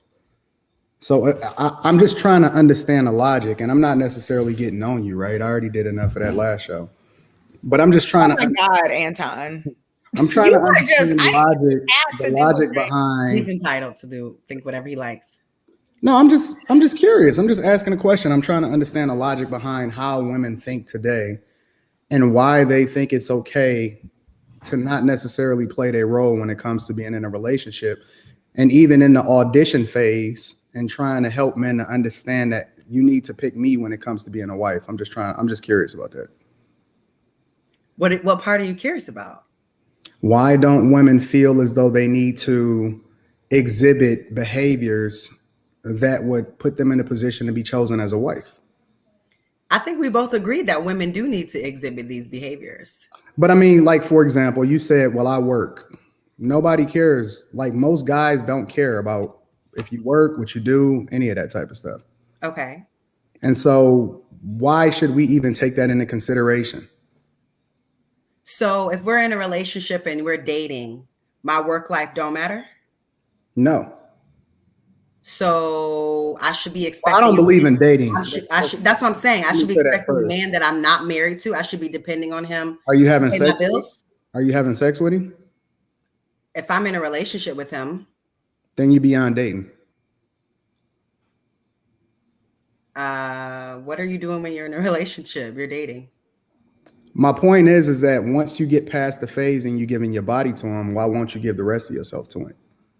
Like, what is there left for him to be able to get out of you And I why like, should like again, I Yeah, still that's work. how I feel too. Like, why hold you've back already on the given them the dishes? best of you, right? You've literally given them the best Why of you. don't we just go ahead and get married? If you want I everything, agree, and you want us to in be under order, the same roof, but and we us to be on control the access same. to marriage, though. So if you want him to choose you for marriage and not just look at you as an object for him to have sex with at his convenience, why wouldn't you go the extra mile in order to exhibit that? Well, again, for a relationship, it's not at his convenience. If we're not married, nothing is at his convenience. It's at mine, because I have my life, I have my schedule, and you're we're in an auditioning phase, and each person's showing each other why you deserve to be. But you already had sex with him. How is it still an audition for him? Women control access to sex. Men control access to marriage. He already got what he wanted out of you. Now, how is it still an audition? But men that I've been in relationships with, they want more than that. That's why they're with me. You said they what? Get sex anywhere, and to get it, it's not going to be easy or a quick road. So it's like, if you want sex, you could just go get that anywhere. But the men that I've been with, they want me, so why didn't they propose? Is what I'm asking. Keep it. I mean, I've been engaged, but I'm not going to put up with certain things just to be married. Put up with what things? So wait a minute. He was good enough for you to spend the night at his house, to have sex with him, to rock with him, but he wasn't good enough to marry. He was good enough for you to give him your body, but he wasn't good enough to marry. No, that wasn't the whole thing. Was the consistency in which certain things are happening. So when we're saying that women are exhibiting behaviors, women are exhibiting these behaviors when she's at your house, how she's taking care of things there, what she's doing there, and that dynamic, and you're seeing how she operates in that environment. But I'm saying, if we're not in relationship, then I'm going to go back to my house, and I live there. You know what I'm saying? Just like we were saying earlier, if it's in the middle of the night or whatever it is, and you have dishes, am I supposed to get up out of my bed and come to your house? I don't think anyone thinks that. But that's what the difference is. You don't have that convenience of that access of me being in the house to do these things when you need me to do it. Just like you say, hey, can you get me my glasses? You live by yourself, so those are things you have to do yourself. If you want somebody there with you as a partner like that, as an assist, as your assist, then you marry them. What do you think about this, Rita? What? I don't even understand this point of view you're coming from. What do you mean? What do you mean? I don't live with men that I'm not married to. I'm not moving. What is this thought process? Okay, so I have a question, because I think I might have missed something. Mm-hmm. So, okay, you said you're not gonna get up in the middle of the night and go over there. Okay, I can see that. But okay, right. So if you're so let's just say I'm not picking up nothing. Y'all both work, and he made his breakfast before he left that morning to go to work. Made his breakfast? I ain't making no breakfast. She doesn't live with him. Oh. I don't live with him. So, he doesn't live with me. I'm saying, he made his breakfast. We're like, please. We're not married, so we live in our own homes. So y'all don't live together. So if he made his breakfast before he went to work that morning, and then let's just say you go over there after work for dinner or whatever, and there's dishes in the sink, are you going to wash them, or you're going to leave them because you weren't there that morning? Like, how does that work? Well, if I'm coming over there to cook, I can't cook with dishes in the sink, so I'm going to wash them. I mean, that's how I was raised. You don't cook. Listen, it don't matter where I put my laundry. Like, if I might come in the house and just take my pants off and just throw it on the table, just subconsciously. That's just the way it is. I don't know. That's kind of a turn off to me. If I'm dating a guy and I come to his house and it's disgusting, that is not cute. And you saying, well, you waiting all your life for a woman to come clean this up? That's how you live? What you mean I'm waiting all my life? So I'm saying, if you don't have a wife and you are a man that's single, living alone, or in a relationship, you're living alone, you just come in your house and you just throw stuff, everything, and just go, you live by yourself, you got to pick that up. So if I come over, what I do when I'm trying to date someone, I come to their house. What I do when I'm not with you, this place is disgusting. What I do when I'm not with you is much different than what my expectations are when you're around them. Yeah. So do you spend a night over there? Yeah, of course. And so when you spend the night, like, do you do like? Yeah, like I said earlier, when I'm there. Do you do? When I said earlier, I'm sorry. When I'm there, I don't mind doing whatever. When I'm there. I mean, for me, I'm at my house. I'm at my house. If I'm at my house, I'm at my house. Like I'm at my house right Listen, now. okay, so let me ask this quick. Let me ask this, Kay. Do you believe in gender roles? Like, do you think it's a 50-50? I believe that I don't like that 50-50 term, but I believe that everybody has a role in the relationship. Everybody has things. So let me ask you. I believe that some of them are traditional, but some of them don't have to be. They should go off of some of them should go off of each person's strengths. So let me ask you, if I have an accounting degree, wouldn't it make a sense for me to do the money if I have an accounting degree? You know what I'm saying? Like whoever's strength or whatever, that's the person that should do that thing. Yeah, for certain things, for sure. Yeah, for whatever certain things. But there are other roles, obviously, that are more traditional. I don't care what your degree is. I handle the money. That's just the way men should handle it. But that's just my personal opinion. I mean, okay. If you work in construction and I'm a corporate attorney, okay, that makes sense for you. No, I agree with you, Kayla, about that. I'm trying to understand. Okay. So your man, I'm not. No, all right. I'm handling the money regardless. But the point that I'm asking is that when you get into a marriage or a relationship or whatever, do you ever want to be the person, or do you ever want to be a woman where the man has to depend on you in order for you guys to survive? If you was not working, if you got laid off, or if at any point in your relationship, if you decided that I don't want to work, or I just want to be a wife, or I just want to be a mother, or anything like that, do you think that that's okay? Yeah, I mean, that's actually a requirement because I want to homeschool and I need to be able to have the flexibility to do that. But Kayla, how can you have this requirement and then be like, I'm not going to do a dish? What do you mean? I was homeschooled. My brothers were homeschooled. I'm just continuing what's been doing in my life. It just doesn't make sense. What? How does it not make sense? Because, like, for me, again, I don't understand the thought process, because for me, I literally feel joy inside when I do something to make my man happy. Like, I like it. I do too. I'm like, oh my goodness, I laid out an event planner. That is my side hustle. And he's grateful, and I'm just like, okay. No, and some people get different joys. So I have a question. Things. I'm literally an event planner. How can you have requirements for the man, but he can't have requirements for you? I never said nobody couldn't have requirements. People can have their requirements. But what I'm saying is, like, the way that you like to give service, I like to give service different. My service may not be dishes. My service, I like to do elaborate things, like more, and there's candles, and there's a whole I got a question. Or plan a brunch in the park, and there's a whole I do the type of service that I do is totally different than just there are different acts of service for sure. Yeah, so but that's like self-service though.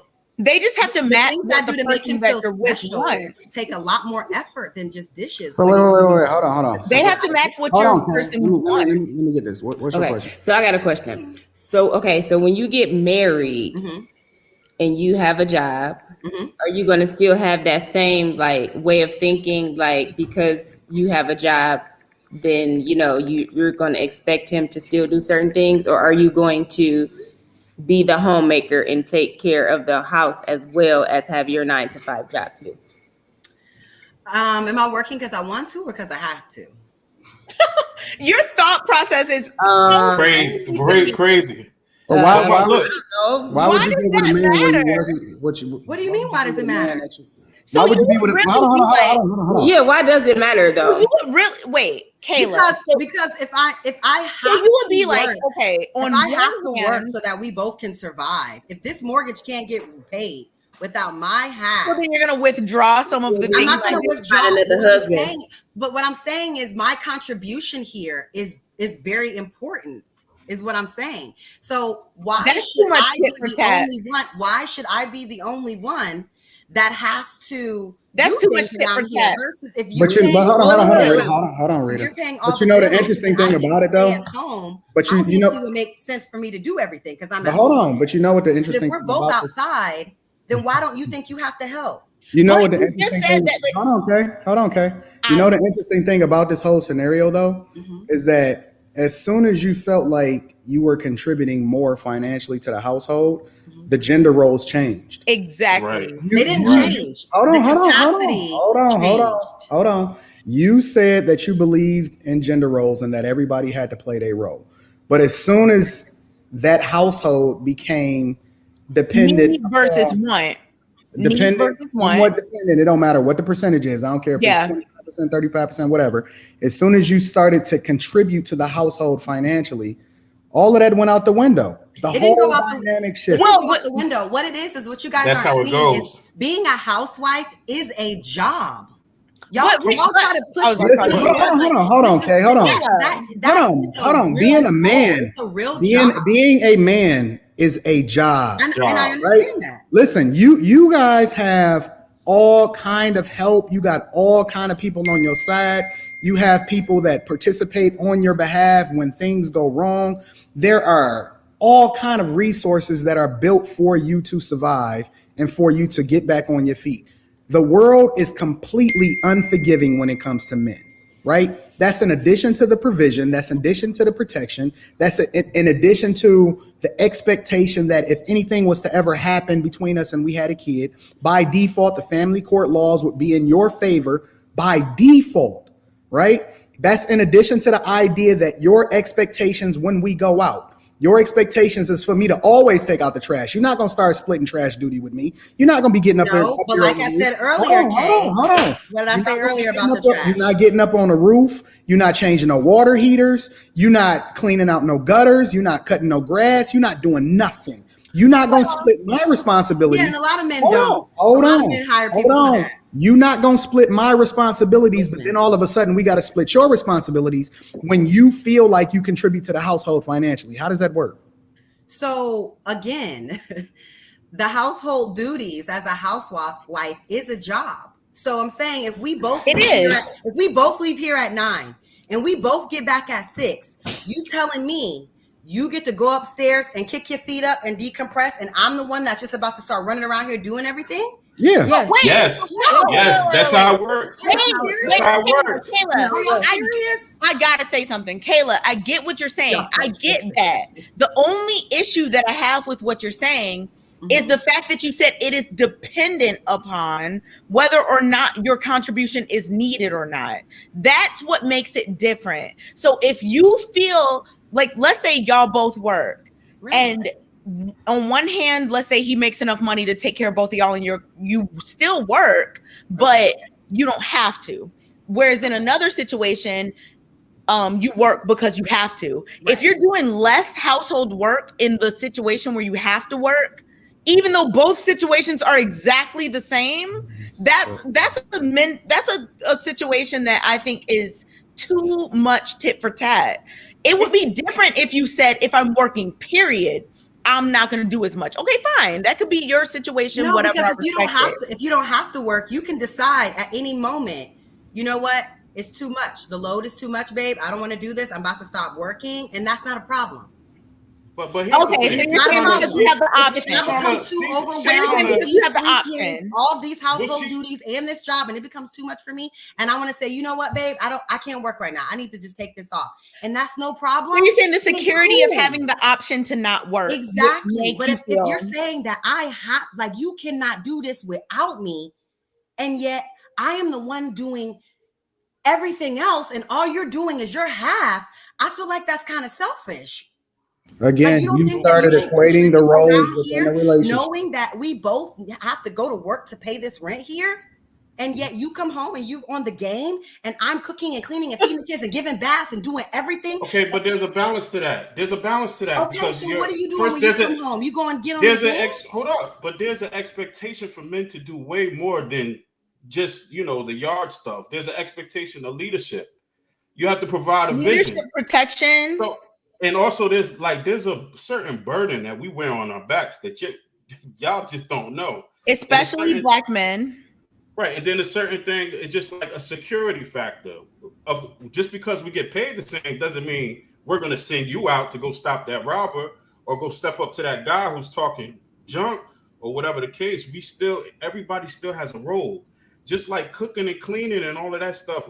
Regardless of who you was with, you still was going to do it. So why not do it for the man that you love? I agree with that. Of course. I hardly agree with you. I would do it for now the man. I do. Of course. Okay, so why is it such a big deal that you have to do that when you come home from work? You would have to do it anyway. I would have to do it, but I just feel like I don't want to do it for him. No, it's not about him. I'm saying is it about setting a precedent? It's about the help. If we are raising a family together, I want to raise the family together. We come home and we do things as a family.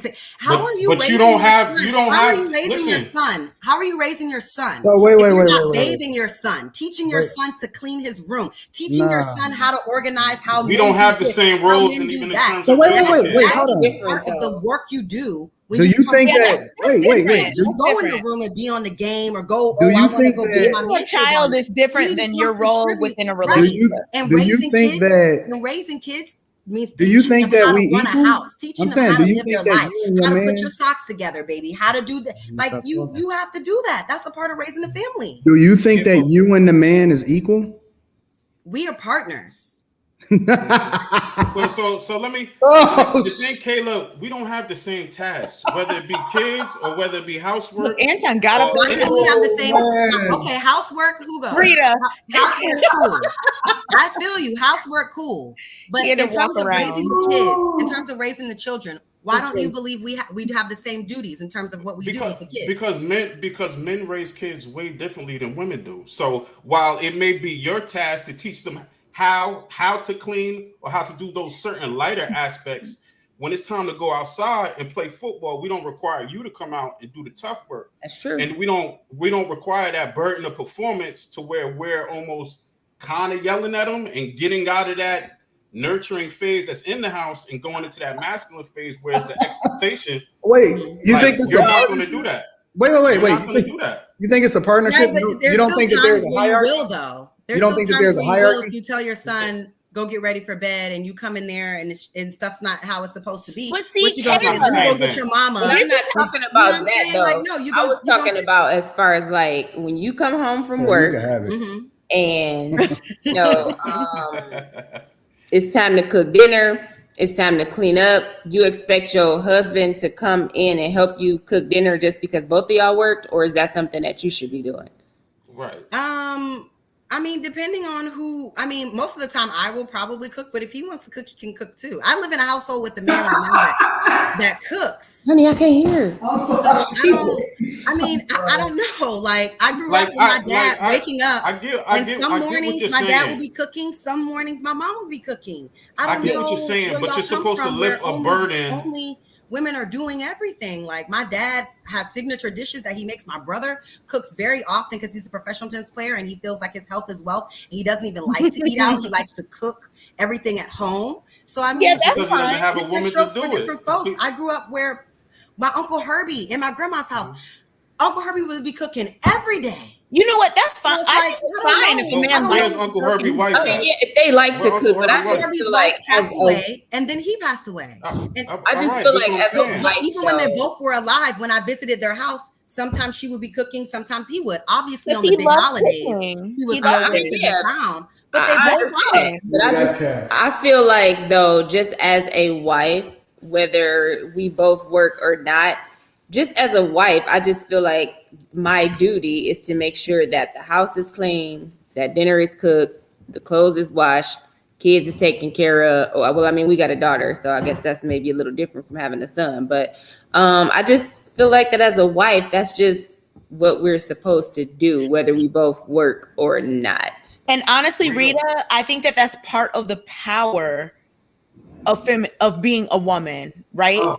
You get to control all those things you just named, right, Rita? That's your domain. So you get to control them. And I know that a lot of people look at those things like, oh, I'm being a servant. But it's not. You have power over all these realms of the household. And that's why I just hate, and that's why whenever people call me a feminist, I'm like, no. I understand the power that women have. I understand the control that women have within a household because of all the things that you are over. So Rita, within your house, you have a ton of things that you have full control over. That's not a weakness. That's a strength for you as a woman. And then Anton has things that he's over. I don't There's a look at big it purpose like behind that. all It's that. just two different realms. I'm gonna tell you. Yeah, I'm gonna tell you it's where not Rita's capping. Rita's capping in one specific area. Rita's looking like, Because wait. I'm gonna be real. Because it don't matter if I wanted to cook, if I wanted to do this, if I wanted to do that. You fight me and be like, no, I'm taking care of this. Let me help you. Let me Exactly. take That's care. her power. Rita That's her literally, power. I just had this conversation with her the other day. She was literally trying to quit school, right? Because she's put it on the back burner for so long in order to, you know what I'm saying, make sure that I was able to take care of everything that I needed to take care of first, and that I became, you know what I'm saying, the foundation of where we were going in a household and a relationship, because it's not a partnership. It is a dictatorship. It is a benevolent dictatorship, but it is a dictatorship, right? But the point is that she was still contemplating her childhood dream of accomplishing this thing. And she was like, you know what? I was thinking about it the other day, Anton, and I think that I need to focus more on you. Literally, honest to God, on my father's grave, she was like, I need to focus more on you. If I do this for you, then you can get more done. You can spend more time doing this. You can spend more time doing that. Maybe if it ain't even that important for me to go to school. I want to spend all of my time focused on what it is that you trying to accomplish, because I know that if you do it, then we'll be better as a whole. And I literally had to force her and say, no, accomplish this thing. I don't care whether or not you want to work or not afterwards, but just get this under your belt because this is your childhood dream. But she's 1,000% dedicated to what it is that we're trying to do and the vision that I have for us as a family, right? I'm the head, then her, then my daughter. It's in that order. It is not a partnership, not even a little bit. So I think, like, when Anton is saying, I think a lot of people do not actually have experience in relationships to see the power of what he's even talking about. You know what I'm saying? Because it's like sometimes we get with people and we already know that their salary expectations or their income is way above. So why are we even trying to compete? You might as well supplement and make that person more powerful, who has the most potency as far as their income, and just go ahead. But I think a lot of females, at least in our culture, they've never seen a man like that, so they don't see the reason why to forego all of the other stuff and just do the slight stuff and become that supportive person, because they haven't seen a person who has the ability to do crazy things. And you don't want to bear that person down with small stuff like washing clothes, even sometimes the kids. No, that makes sense. And just the small work. And you can kind of tell, because when you have these conversations, it's like, and then even in terms of like income, right? So like Anton, perhaps his income and investments can produce so much more than what the people around can do in terms of with comparison. So it makes sense to support this man. His brothers, his wife, his cousins, whatever it is, just feed on to him instead of trying to compete. And it's the same thing with a married couple or what have you. So, and I agree with you, but I feel like that concept is kind of the same in a lot of places where there is like success. Like Mackenzie spoke about this the other day. She's a huge insurance broker person in the financial world, and she said the same thing. She was saying, like, it doesn't make sense for me to cook and clean when I could be on an appointment that can make me triple it costs a person to do it for me. So her time obviously would be more valuable at that meeting than it would be cooking and cleaning. So while your aspect applies to marriage, it applies to a lot of different things. If your valuable time was better spent doing this, why would you be doing that? Why wouldn't you just get somebody to do that? You know what I'm saying? Those little minuscule things that I feel like all people of wealth kind of transition to that. You know what I'm saying? Because their time is better spent on this call or in this meeting or flying to the city for whatever it is than it is doing little things like cooking or cleaning or whatever. What's the context here? He go. What are your final thoughts about what she just said? Final thoughts. We're going to get some more callers on.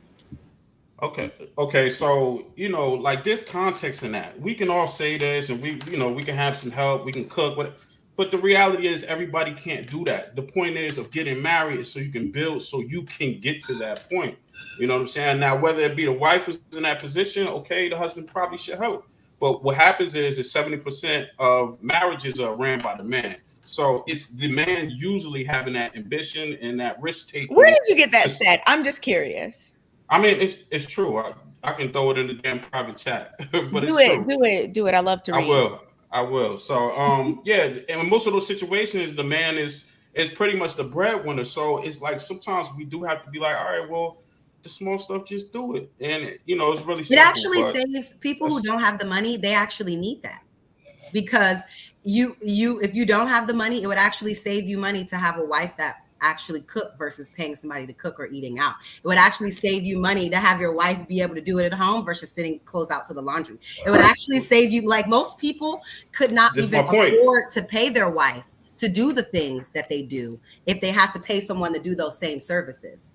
But that's the point, right? Economically, it's better for men to be married anyway. Economics show that. That's the point. It's better for them to be married. So you're absolutely right in that, especially because most men are not millionaires. They're making the $50,000. Yeah, I don't, Kayla, I agree with that. Money that they save on their wives cooking at home is a difference in a vacation or something for their kids, something their kids could do. You know what I'm saying? So I'm talking about how regular people live. I think a lot of people talk from the standpoint of a multimillionaire when they're like average earner. Regular people. And it's like, wait, what are you talking about? Regular men need wives. Yeah, and regular men need wives. They do. Yeah. Because that's doing that single stuff, eating out that way, spending money outside costs a lot more than getting stuff done in-house. And someone who's doing it, why? For free, because they love you. That's bringing value. I'm gonna holler at y'all later, Kay. I'm about to go to bed. Yes. Go to bed. See you Thursday. Bye, Rita. So do we have some new callers on the line? Yes. Thank you, Higo. You know. Yeah, I'm put that stat in the chat. Yes, put it Please, in the chat. You know I want to know. Thank you. All right. Hi, Michael. Hey, Kay, what's going on? Can you hear me? What's up? How are you? Yes, we can hear you. How are you?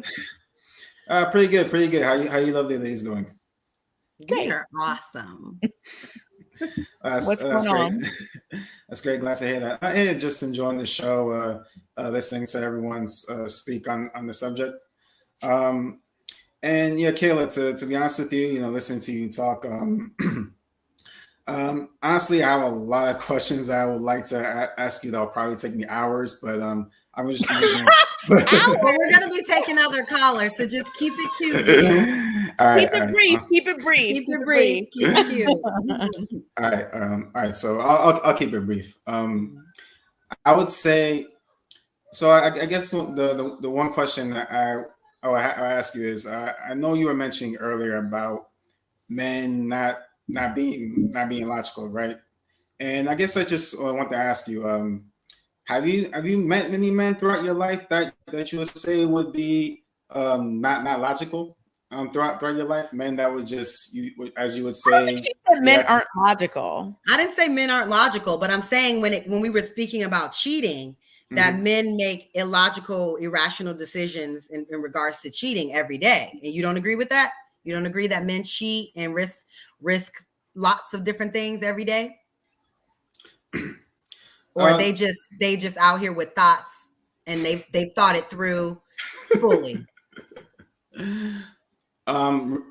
Really, to be honest with you, I don't know if you can really put it all in a box. You really have to put it case by case. But listen, the same can be said about women too, case by case basis. So it's hard. It's hard to really generalize it. Really, I'll take that. All right. Fair enough. And I'll take that because he's right. It's case by case. It is. All right. So I guess the other question I had was regarding you guys talking about civil engineering. Right. Okay, please tell me what you got to say about this, because that was my question. Yes, I would like to know as well. All right, listen.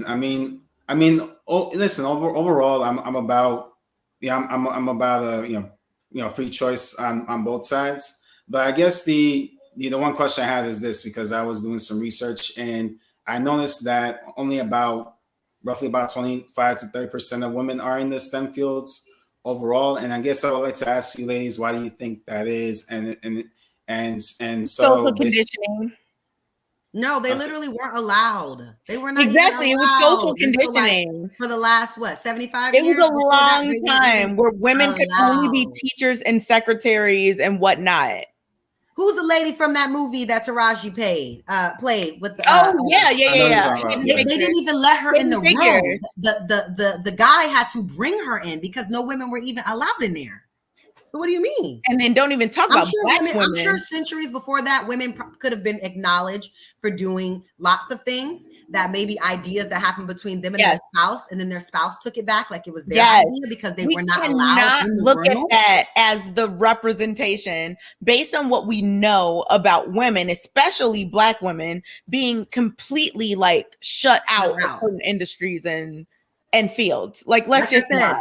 Like I said, my grandmother was one of the first women to work at General Motors. My grandmother's 82. This is Grandma. This is our lifetime right now. About, She's 82, and she was one of the first. They didn't even let women work in those jobs. Exactly. And we're talking about factory jobs. So like Michael, they wasn't letting them in no STEM rooms in 18. Michael, you're acting like it's an innate thing, and it's not. It's a completely socially conditioned thing. And that's how that went. It has nothing to do with the ability. It has to do with the opportunity that was there for many, many years. And now people are starting to catch up.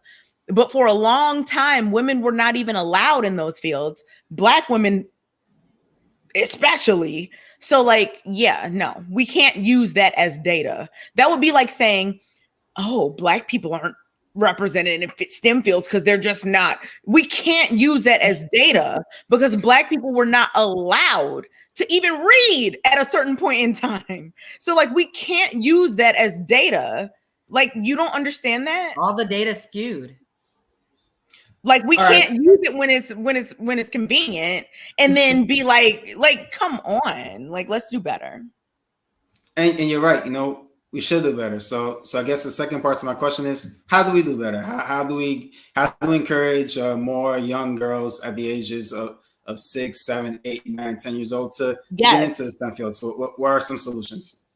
Yes, I think, there are plenty of initiatives that we can discuss later, I guess. There are a lot. In terms of women and girls getting into STEM and whatnot, because it's a well-known thing that people just think, oh, girls aren't good at math or girls aren't good at this. That's like a stereotype that people have within their minds. I mean, I'm a teacher. I know that this is a thing that people think.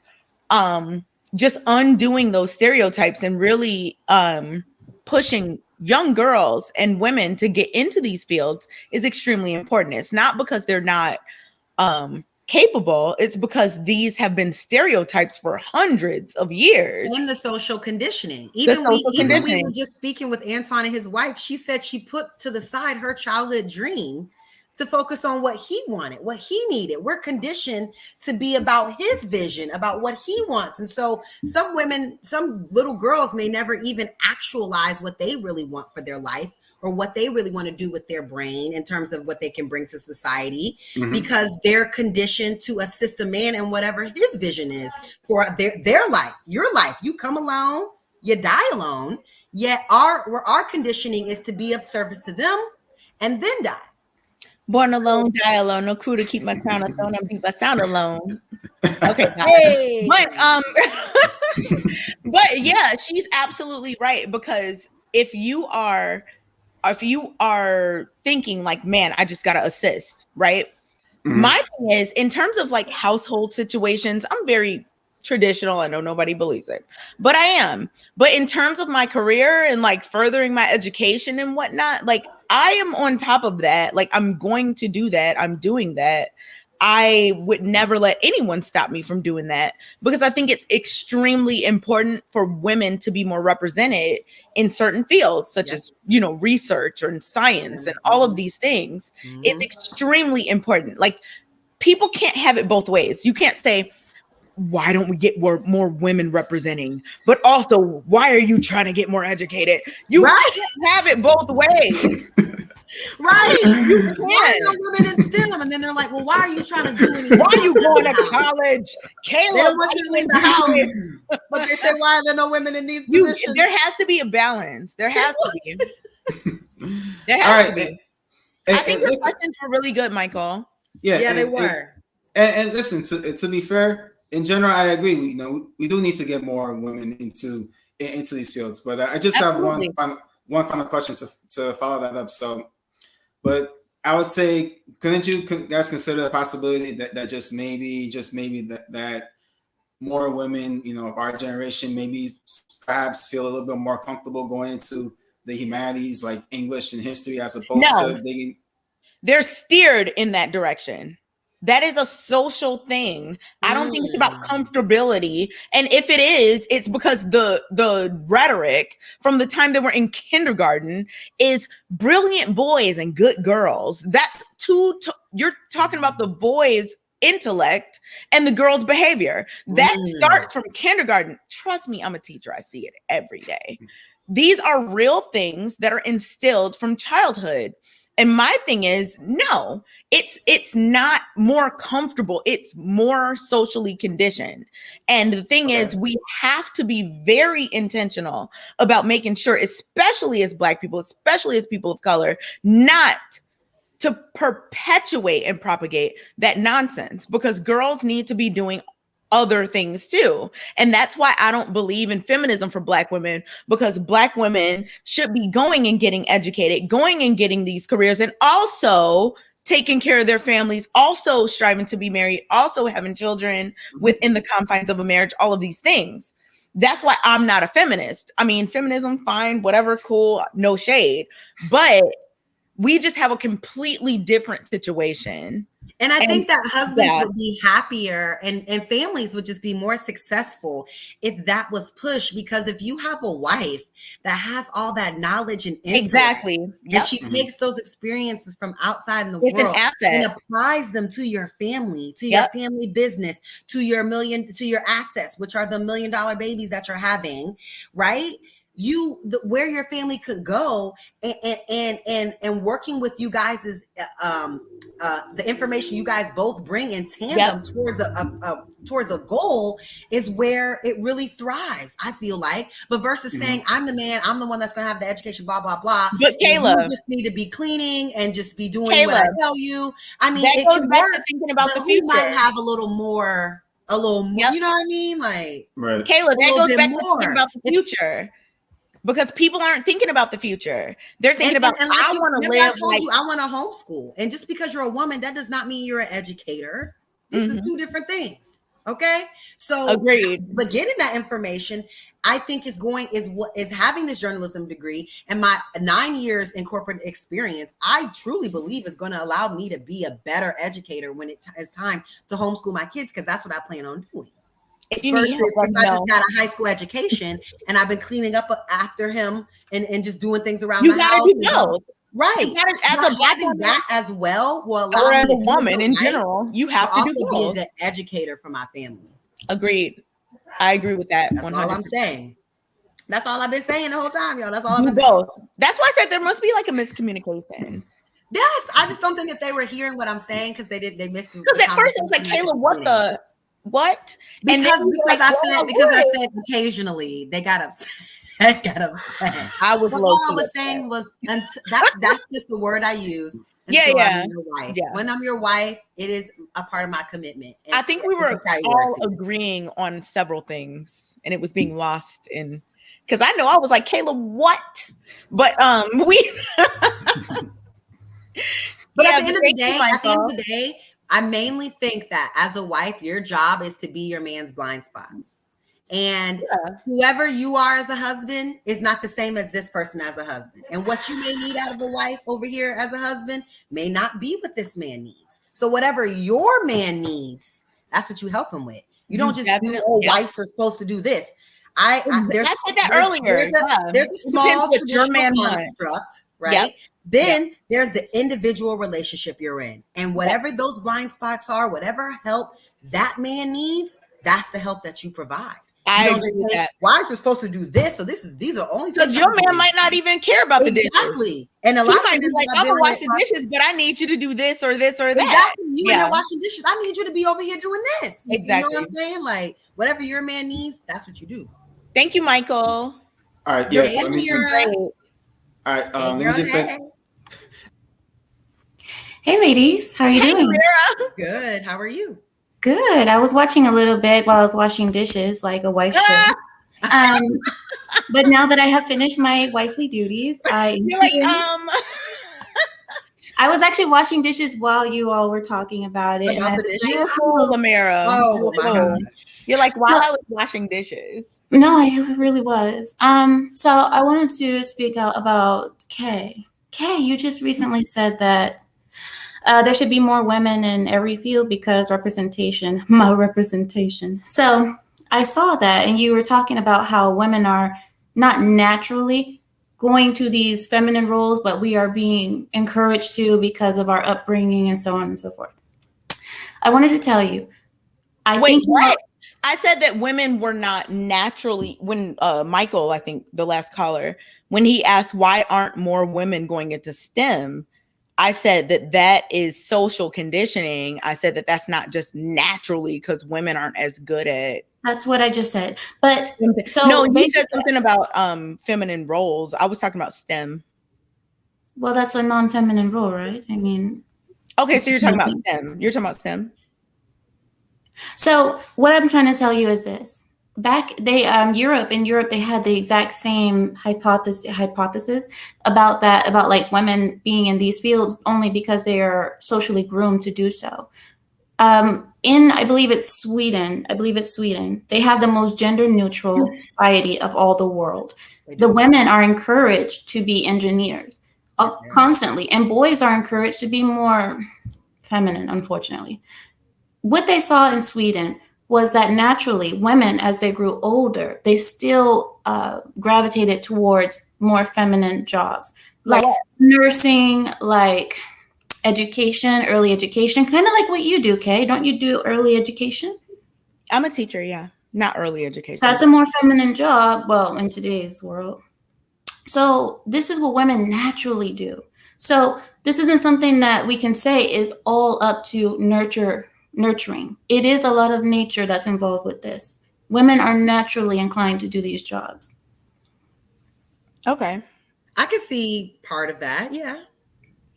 In our femininity, we are nurturers, which is in part educated and taking care of others. That is a part of it, but I feel like it could still be individual because there are a lot of women that aren't like that, and some women that are just super smart and not worrying about technical, or some women that are very artistic and like, I mean, I don't know. The percentage of women who are naturally inclined to do these types of fields, like the STEM field, is very small. How do you know who's naturally inclined to do what? Like, how did you find that out? What do you mean? How do I know? Well, you can look at statistics. Statistically, naturally inclined. How did you find that out? Statistically, women do not go to those type of fields. They're okay. But naturally let me say inclined. Let me give it to you like this. These fields are not telling women to not come. These fields are open for anyone. If it were true that women were naturally inclined, more like you say, then women would be entering this type of STEM. I didn't say that women were more naturally inclined for STEM fields. I said that social conditioning has caused women to be less represented in these fields. That's what I'm saying. And I'm saying that it's not that. It is nature. Okay, can you tell me how you know what women are naturally inclined? How do you know that? I mean, I would love to know more. I was giving you the example with Sweden. Sweden, like I said, they encourage girls to be engineers, mathematicians, scientists, but the women, as they grow older, they deviate. There are confounding variables, Amira. Like what? The confounding variable is that, okay, yes, now they may be encouraging girls. Like, we just talked about this, Kayla. There's plenty of programs for Black girls in tech or science or whatever. Yeah, there's all these things. So yes, you can say there's encouragement, but there's still the variable of the fact that there's been hundreds of years of this not being the case. That matters. So you can say, Amira, they're encouraging, but they're still not doing it. You're leaving out a huge elephant in the room, which is that for hundreds of years, these things were not encouraged. Women were not able, and all of this stuff. So like, yeah, I get what you're saying, but you're leaving out a lot. Yeah, because if something's been happening for hundreds of years, you could think 500 years later that it is natural. Because that's what they've been conditioning for 500 There's years. there's something in your brain. Ladies, give me a minute. In our brains, the natural brain of a female versus a male, there is something that we have called, I don't know the exact name of it, but it's something like the lizard brain or something like that. It's like our ancient brain, right? So for us, that's how it is. Just like how men are naturally inclined to do things that require building, math, and so on.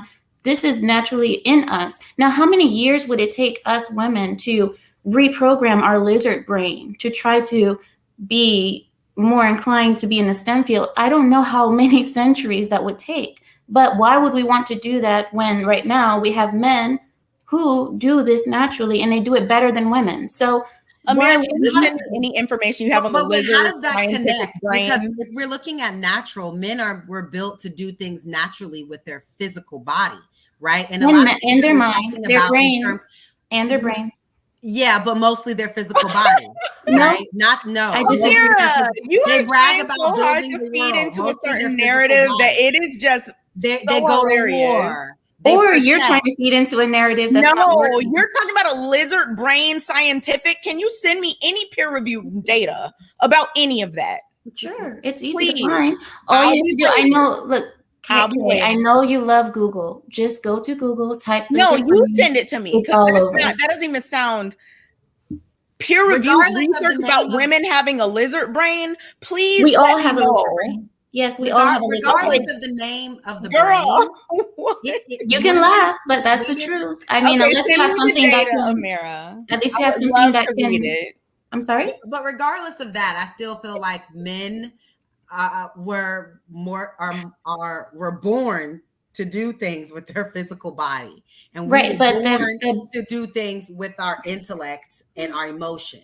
So for something that we're talking about like STEM, like science, which is with your brain, I don't really understand how you're saying it's not natural for us. That doesn't make sense to me. This conversation is proving it.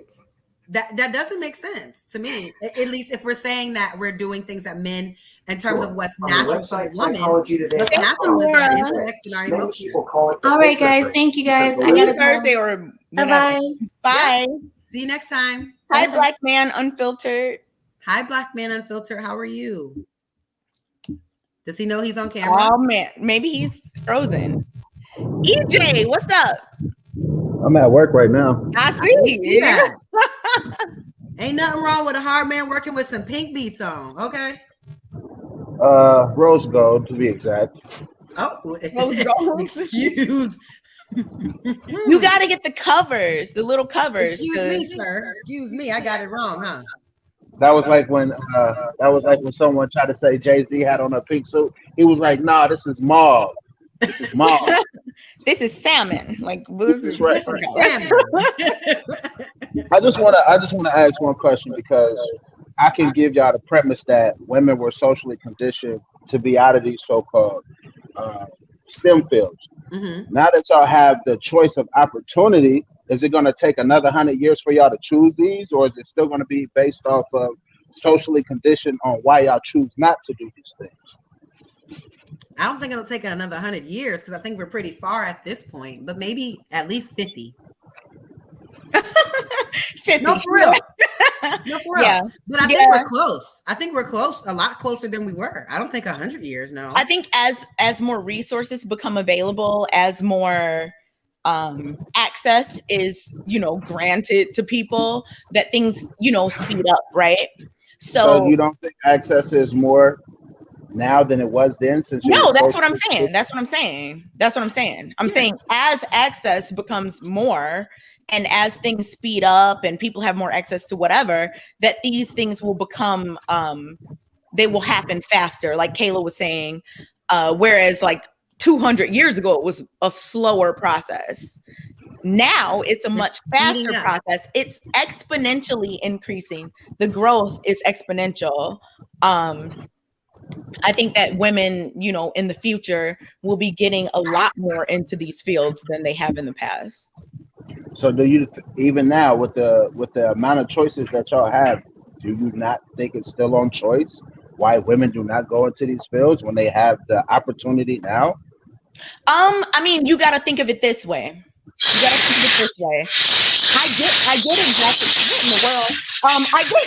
I'm sorry. Put it on mute. I'm sorry. EJ, just mute it really quick.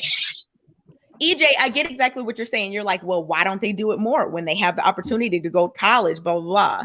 But there's still a lot of very antiquated ideologies that are very much controlling people's lives. And I'm not saying that, you know, people don't have freedom of choice. They do. But there are still certain things that people have ingrained after hundreds of years. I mean, I'm not that applies to me too. Like there's certain things that because my mom did, my grandma, my great grandma, that I just think as a woman I should do. For me, that if we're talking about like the gender role or something, the same exact thing applies to the larger society as it relates to women's jobs and whatnot. Like all of that matters. But there's still conditioning going on even now. I mean, I get on Clubhouse and every single day it's like, you need to be more feminine and you need to do less and do less and do less and do less and just y'all all y'all worried about is getting degrees and all y'all worried about is doing what men do. Y'all need to do less. That's all I hear every day. So it's still conditioning for women to not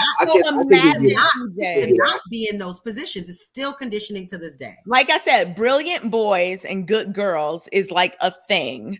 And when we look at it, it's conditioned from childhood. When there's a time to sweep up the classroom, girls are chosen. When there's a time to carry something heavy, boys are chosen. Whereas little kids are all the same strength.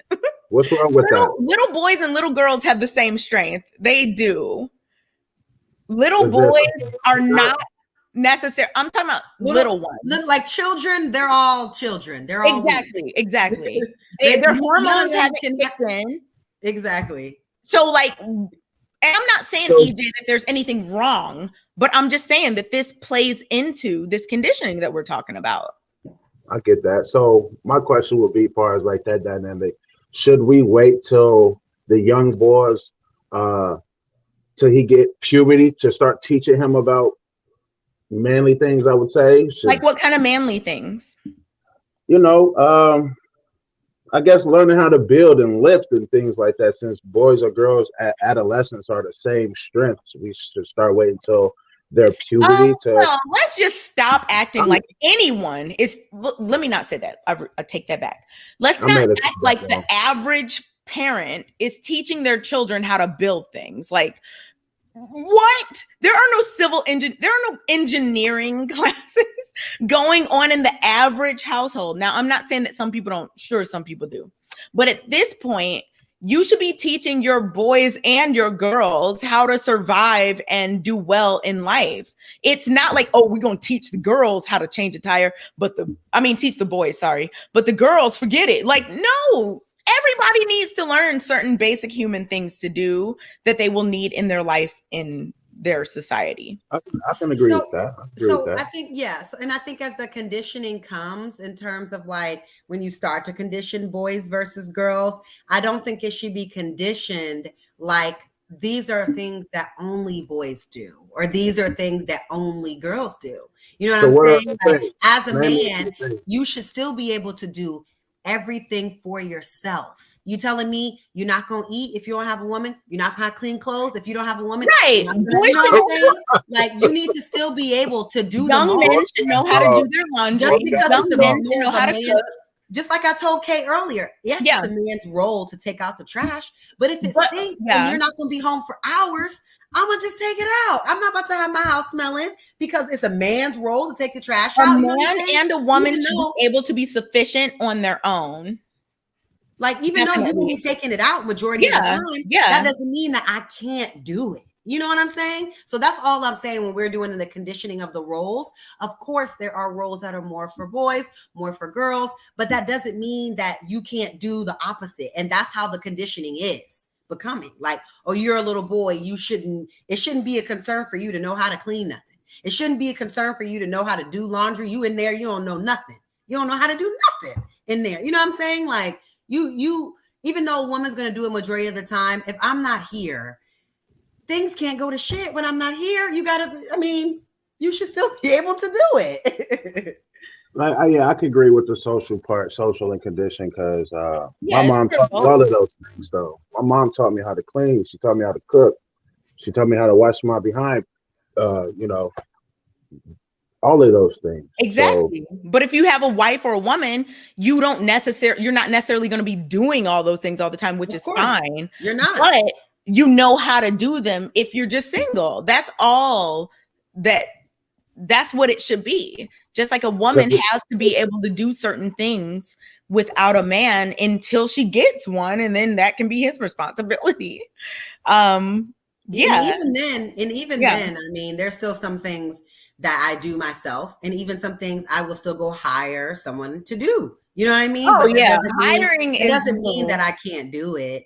You hiring is, of course, I could wash my own car, but I let a man do that. I let my man do it. But when I'm single, I could do it. I have done it, but then I'll just take the car to the car wash. You know what I'm saying? Like, come on, you guys, we're adults. Come on. Yes. Yep. Let me hear what my brother got to say. I know he wants Black Man Unfiltered. I think y'all are our last two callers. What's going on, Black Man? Hold on. Yeah, can you hear me? Yeah. All right. So I wanted to address a few things. Amira was just on, and she said something about the lizard brain or whatever. So I'm waiting while for she her was to send me some peer-reviewed research about it. So while she was talking, I was like, let me look this up. So I'm sitting right in front of my computer right now, and it is really a condition, bro. It says the lizard brain effect in women's minds. It controls fight, flight, feeding, fear, freezing up, and fornication. It's the limbic system. One of the most powerful things. Only women have that. That's what it says right here. I'm reading it right now. Like, it's crazy. What's the name of the website? Hold on a second. I'm not saying I don't disagree because I no. But wait, what's the name of the website? Hold on just a second. Because they're not about to act like only women have fight, flight, or freeze. It's www.psychologytoday.com. Says that only women. Yes, has a limbic system in their brain functioning that controls fight, flight, feeding, fear, nurturing, freezing up, fornication. No. That's what I'm reading. Men don't have anything that says fight or listen, it's just crazy to me because I've never heard of this. So I was like, let me look up what she's talking about. I'm reading it verbatim right now. This is what it says. I'm reading it right now. Like, I'm literally reading it right now. Like, no, I believe you. I believe you. I just systems wanted to are know. different, though. I want to read it myself, but our systems are different. You as a woman, me as a man, our systems are different. So I could kind of see, as far as the words, however the word was going, system. But So what I think isn't it? I think it's just the way that we go about it is different. But I believe all people have some type of sensory that says fight. Everyone flight, has a limbic system. You know what I mean? Everyone has that. Maybe the way that we go about it is different in the female brain versus the male brain. But that's how it's supposed to be because we're supposed to work together. So we can't be like this. There has to be space for us to go like this. You know what I'm saying? We can't attribute, women have become teachers or nurses to anything other than social conditioning. Like what?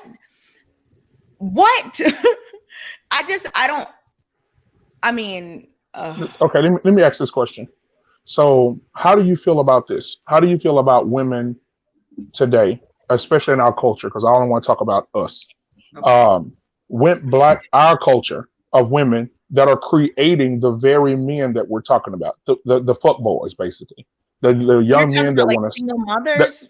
yeah, no, well, yeah, yeah, okay, let's say single moms. That's creating the fuck boys. That's like the whole Well, Jess where are their Hilarious thing. dads?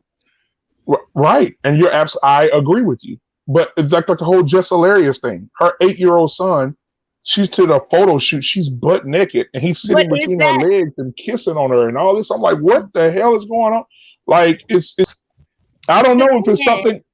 people like to blame women for the way kids turn out in single parent homes with women, but Okay. my response is always, where are their dads? Right. Where are you? And in some situations, you're absolutely correct. In some situations, if we look at the statistics of this, and we look at how many single moms are raising children and where are their dads, that's the big question. I guarantee you over 30% of those dads are locked up, right? They're in jail.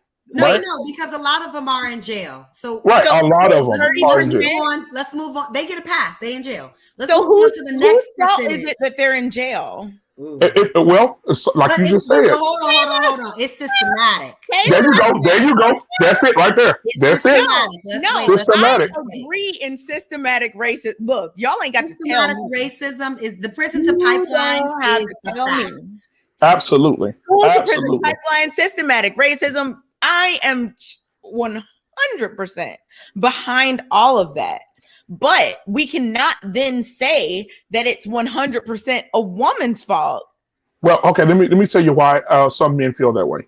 Because if all the men are locked up and the women are stuck at home raising the kids, and these young men that they're raising end up leaving the house and getting girlfriends, getting relationships, and they're sitting at home, no jobs, like you just said, no washing dishes, no washing clothes, not taking care of themselves as individuals. Black man, can you send me this information about 30% of Black fathers being in jail?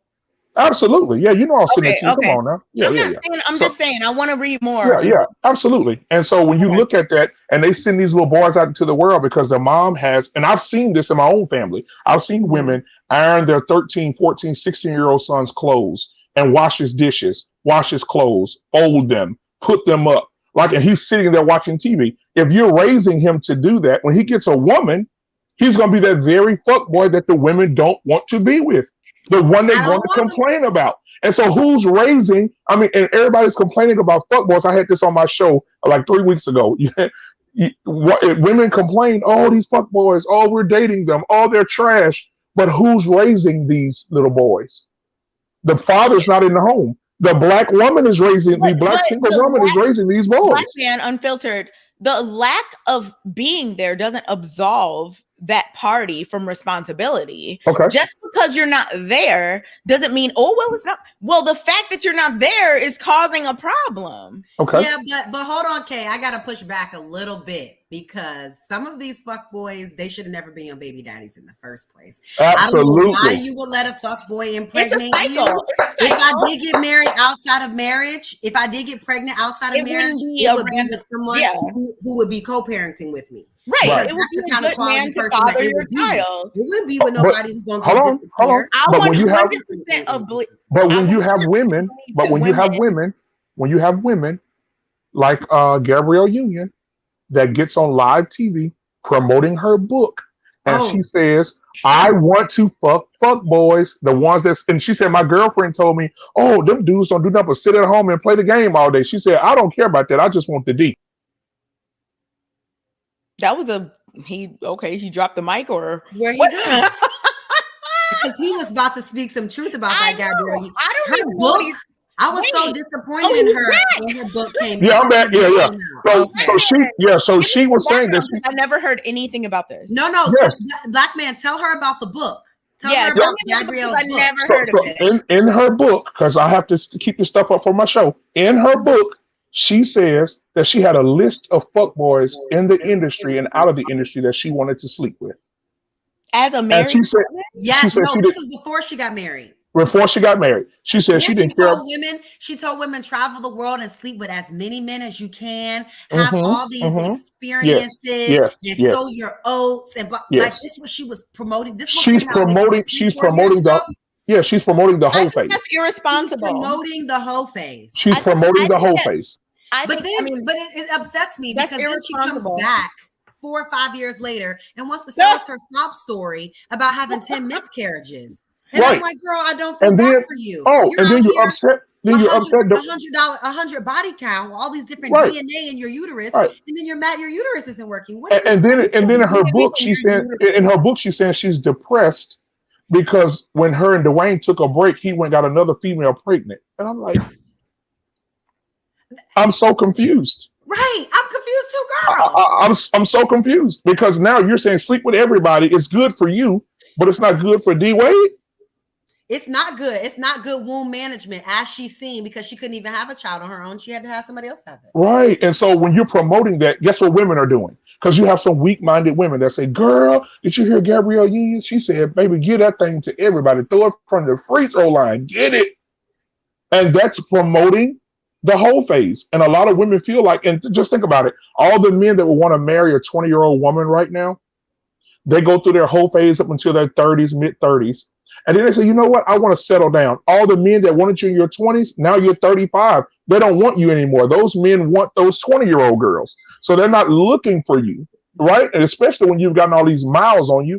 And one of the things, I know you guys are not Kevin Samuels fans. Kay, I know you're not. But one of the things Kevin said is, Kevin says, Kevin Samuels. I don't care about. Yeah. And that's why I said I know you're not fans. But one thing he said one night is that I have a Rolex watch on. It's worth $6,000. He said, but if I take it to California right now to a pawn shop, they're going to give me $500. He said, because it doesn't matter how much I think it's worth. It matters how much is worth to the person that wants it. Market determines value. Right. And so when you have a woman going through her whole phase, and she's doing it for 15 years, 16 years, and she's getting all that miles on that Honda. When she settled down and want to trade it in to get something new. Like, I'm just using. Why can't we just? Okay. I don't know why he keeps cutting out. But let's go ahead to Chewy. Hey, how's it going? I don't know what's going on with him. Can you hear me? I don't know. Maybe it's his internet. So I like your shirt. Oh, thank you. Appreciate it. I do like that shirt. Oh yeah, but different. Yeah, so just to like piggyback off what the last caller was saying as well, about the whole phase. I think it's different when it comes to the dynamics that involves, like when you're a man going through a whole phase and a woman going through a whole phase. Mm-hmm. Like a man can go through a whole phase and probably get a few baby mamas pregnant and all that and move on with his life and all that.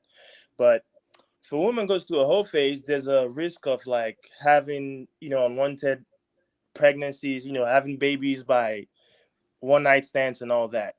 So I feel like it's a little different between the sexes when it comes to the whole phase. So I think there should be more pressure applied to, like, like if you're a parent, you have a daughter, you have to let her know these are the risks. You can like mess up your whole life if you go through a whole phase and get babies, and it just changes everything.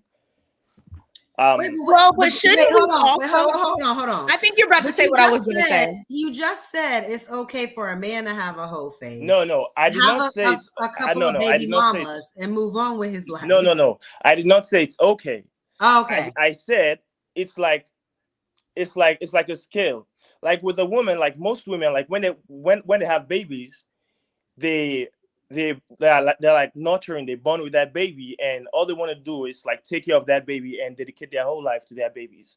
While as a man, like we see that all the time. Like men are detached from kids. Like a man can just go around leaving his seed all around and can move on with their life. So I feel like there's a different risk involved. I'm not saying it's okay. I'm just saying with a woman there's a greater like you lose a lot more because women are emotional. You have to bond with the baby. You have to put the baby first. While like you might have a baby daddy like that's a deadbeat and just goes out and about living their life. So I'm not saying it's okay. I'm just saying the dynamics are a little bit different when it goes to the to the whole face thing. See, I think we got to change that narrative this is why. Conditioning. I get that women are the ones that carry the baby and will most likely be the ones raising the child and all of this. I get that. And I agree, be careful, blah, blah, blah. I 100% agree. But I think we got to change this narrative of it's women, because men need to also be very careful, because there's a lot of men out here mad at the world because they got some random woman pregnant that they don't like. So if we can equally say that everyone needs to be careful with their reproduction and whatnot, I think that's best for everybody. I don't think we should say, oh, it's women, even though I get it that women are the ones that carry the child and all that. I get it. But we cannot push a narrative that, well, since men don't carry the child, it don't really matter for them. Yes, it does. Because like saying like, oh, they don't connect with the baby like that. They can just have babies and just leave them and they feel just fine. No, and I think men detach their emotions, but that affects men. It affects children. It affects communities. Like, we can't keep pushing that is just like, well, whatever happens and whatever. No. But thinking about it in this perspective, those kids are gonna be adults. Right. And we swear all of these men are just high value men. No, they're not. They're not. Okay. I'm not saying they're the product of those men that didn't want those babies and left them with these single mothers that didn't have the resource and blah, blah, blah. Who do you think these people these little babies turn out to be? Adults out here causing all kind of havoc because of all of their trauma. And then you want to blame, but it's women's fault. You know what I'm saying? So I'm not totally saying it's women's fault. In the generations of people that, we're creating. Women have to vet the kind of men that they have babies with. Of course, when a woman men, face, you have to vet the kind of man you have. Every person needs to vet who they're having a child with. Yeah. Why do we want to put this on one side? No. I'm not saying it's one side. What I'm saying is, women are more affected because they carry the child. You have a child. I agree with that. You commit your life to, and you have to take care of that child. And it's probably gonna be like a deadbeat man who probably has so many other children. And that's something we see as well in our society, where it's probably one man that has 5 ladies pregnant, just one man spreading his seed all around. So that's why I'm saying that women also should be careful who they decide to make babies. Women should be extremely careful. Yes, extremely. That's the word. Yeah, because women are the ones that carry the child and probably will be the ones taking care of it. Yeah. I get what you're saying, Chewy. I get it. But we have to say that everyone should be careful, because while women are the ones that might die in childbirth, they're the ones that have to deliver the baby. They're the ones that will be keeping the child most likely. Yes, I get what you're saying, but I just don't like the narrative where it's oh, well, since women are the ones that carry the child, the man doesn't have to worry as much. That's kind of the implication that's going on with what you're saying, and I don't think that's responsible. Every single person that is engaging in any type of sexual activity with someone else needs to be extremely cautious and understand that they can be a parent, whether it be father or mother. True. Yeah, I like I'm saying, we're on the same page. I'm just saying that. Yeah. I feel you. A lot more. I get what you're saying, and I agree with you. That's what I'm saying. Yeah. Thanks. Then I also wanted to jump on the dishwashing thing with Kayla. I just want to go Kayla, back let's to have a whole thing about dishes next week. You know what? I don't get it, but go ahead. Go ahead. Y'all so mad at me. Go ahead. It's not like we're mad. It's just that they want me to get up in the middle of the night and come do their dishes. No, they don't have Kayla, I'm about to send you an Uber. Come do my dishes. What? It's not getting up at the middle of the night. I'm gonna send y'all an invoice. So no. So it's really just about gender roles, right? So, for example, let me say I'm a man, right? And we're in the household together, and you hear somebody break into the house. You gonna wake me up. It's hey, can you go check that out? That's my role. If you have a flat tire, right, in the middle of the road, you're gonna call on me to come fix your tire for you. Right. So in that same same trend, I would assume that if I'm doing all of these for you, I mean, the least you can do is like just do the dishes for me. That's not. I And don't mind doing the dishes. Let's have Kayla, dinner. there was a misunderstanding. Let's have dinner and I will do the dishes. The misunderstanding is when I said that it's not the same as when you're married. And then people were asking, well, if you're in a relationship, why isn't it the same? And I said, well, I live at my house and you live at your house. So while I'm at your house, of course, I'm going to do whatever I could do. But if I'm at my house, then I'm at my house. And I'm not getting up out of my bed in the middle of the night or whenever at your leisure, your beck and call to come and do dishes or do your laundry at your house. If you want that union, then you ask me to marry you and we live together. So I'm not saying do it all the time, but there's a thing such as like a vetting process. So like if I'm vetting you to like be my wife and all that, those are like points that you can, get added to your face, like, and you'll see them when I come over. You don't have to come over. You're like, hey, you want me to cook for you or something like that? You don't have to be able to cook for me. You just like offers. Same as like I would offer to like get you a new car or, maybe pay a rent or something like that, and you will appreciate it too. Of course, we don't have to be married for me to do nice things for you. Of course. So we have to, But when you are married, it's expected and required versus when you're unmarried, you're still both on your own, you're still doing your past and you're starting to get them closer together, but they haven't merged. But you're in a relationship though. Yeah, but relationship, what is a relationship? So the government don't give me nothing for that. As far as they say, it say single. No, say single. So while we are in relationship, we are still just in a verbal commitment, a verbal agreement that either one of us can break and not see the next person again ever in life. No. So what do you mean? No. That can happen. That has happened. I mean, it happens. But what I'm saying is there are people I have never seen again in my life ever again. No, true. Then that happens. If you're married to someone, it ain't that simple. You can't just get up and leave. If you was a man and you love that man, and that man is like vetting you for marriage and all that, those are things you just willing to do. Like you just want to do it for him. Of course. Same as I will want to like wash your car. I will want to, provide for you or do whatever I want. It's something you automatically do. And it doesn't have to be like, oh, we're married and that's what I'm doing it. So most men will marry the girl who does these things. And they're like, okay, she's been doing this. So if I marry her, I feel like she's going to continue doing it. Yeah. So it's just a way for you to like, add points to like, okay, like I'm a man and I can see she's doing this. So I think I'm going to marry her because no other girl does this. Like every other girl out there probably does what you do. It's like, okay, when I come over, I'll do it. That's every other girl. But like, what will make the difference is you like doing that extra nice things and I'll appreciate it. And I'll be like, all right, I think she's way different and she's going to take care of me. Y'all are seriously picking wives over who does the extra dishes? And that's the deciding factor? Dishes, Kayla, you know what, Kayla? Kayla, this is why. It's very important. Because truly, I agree with you that like if you're in a relationship, you're gonna do certain things and you just want to.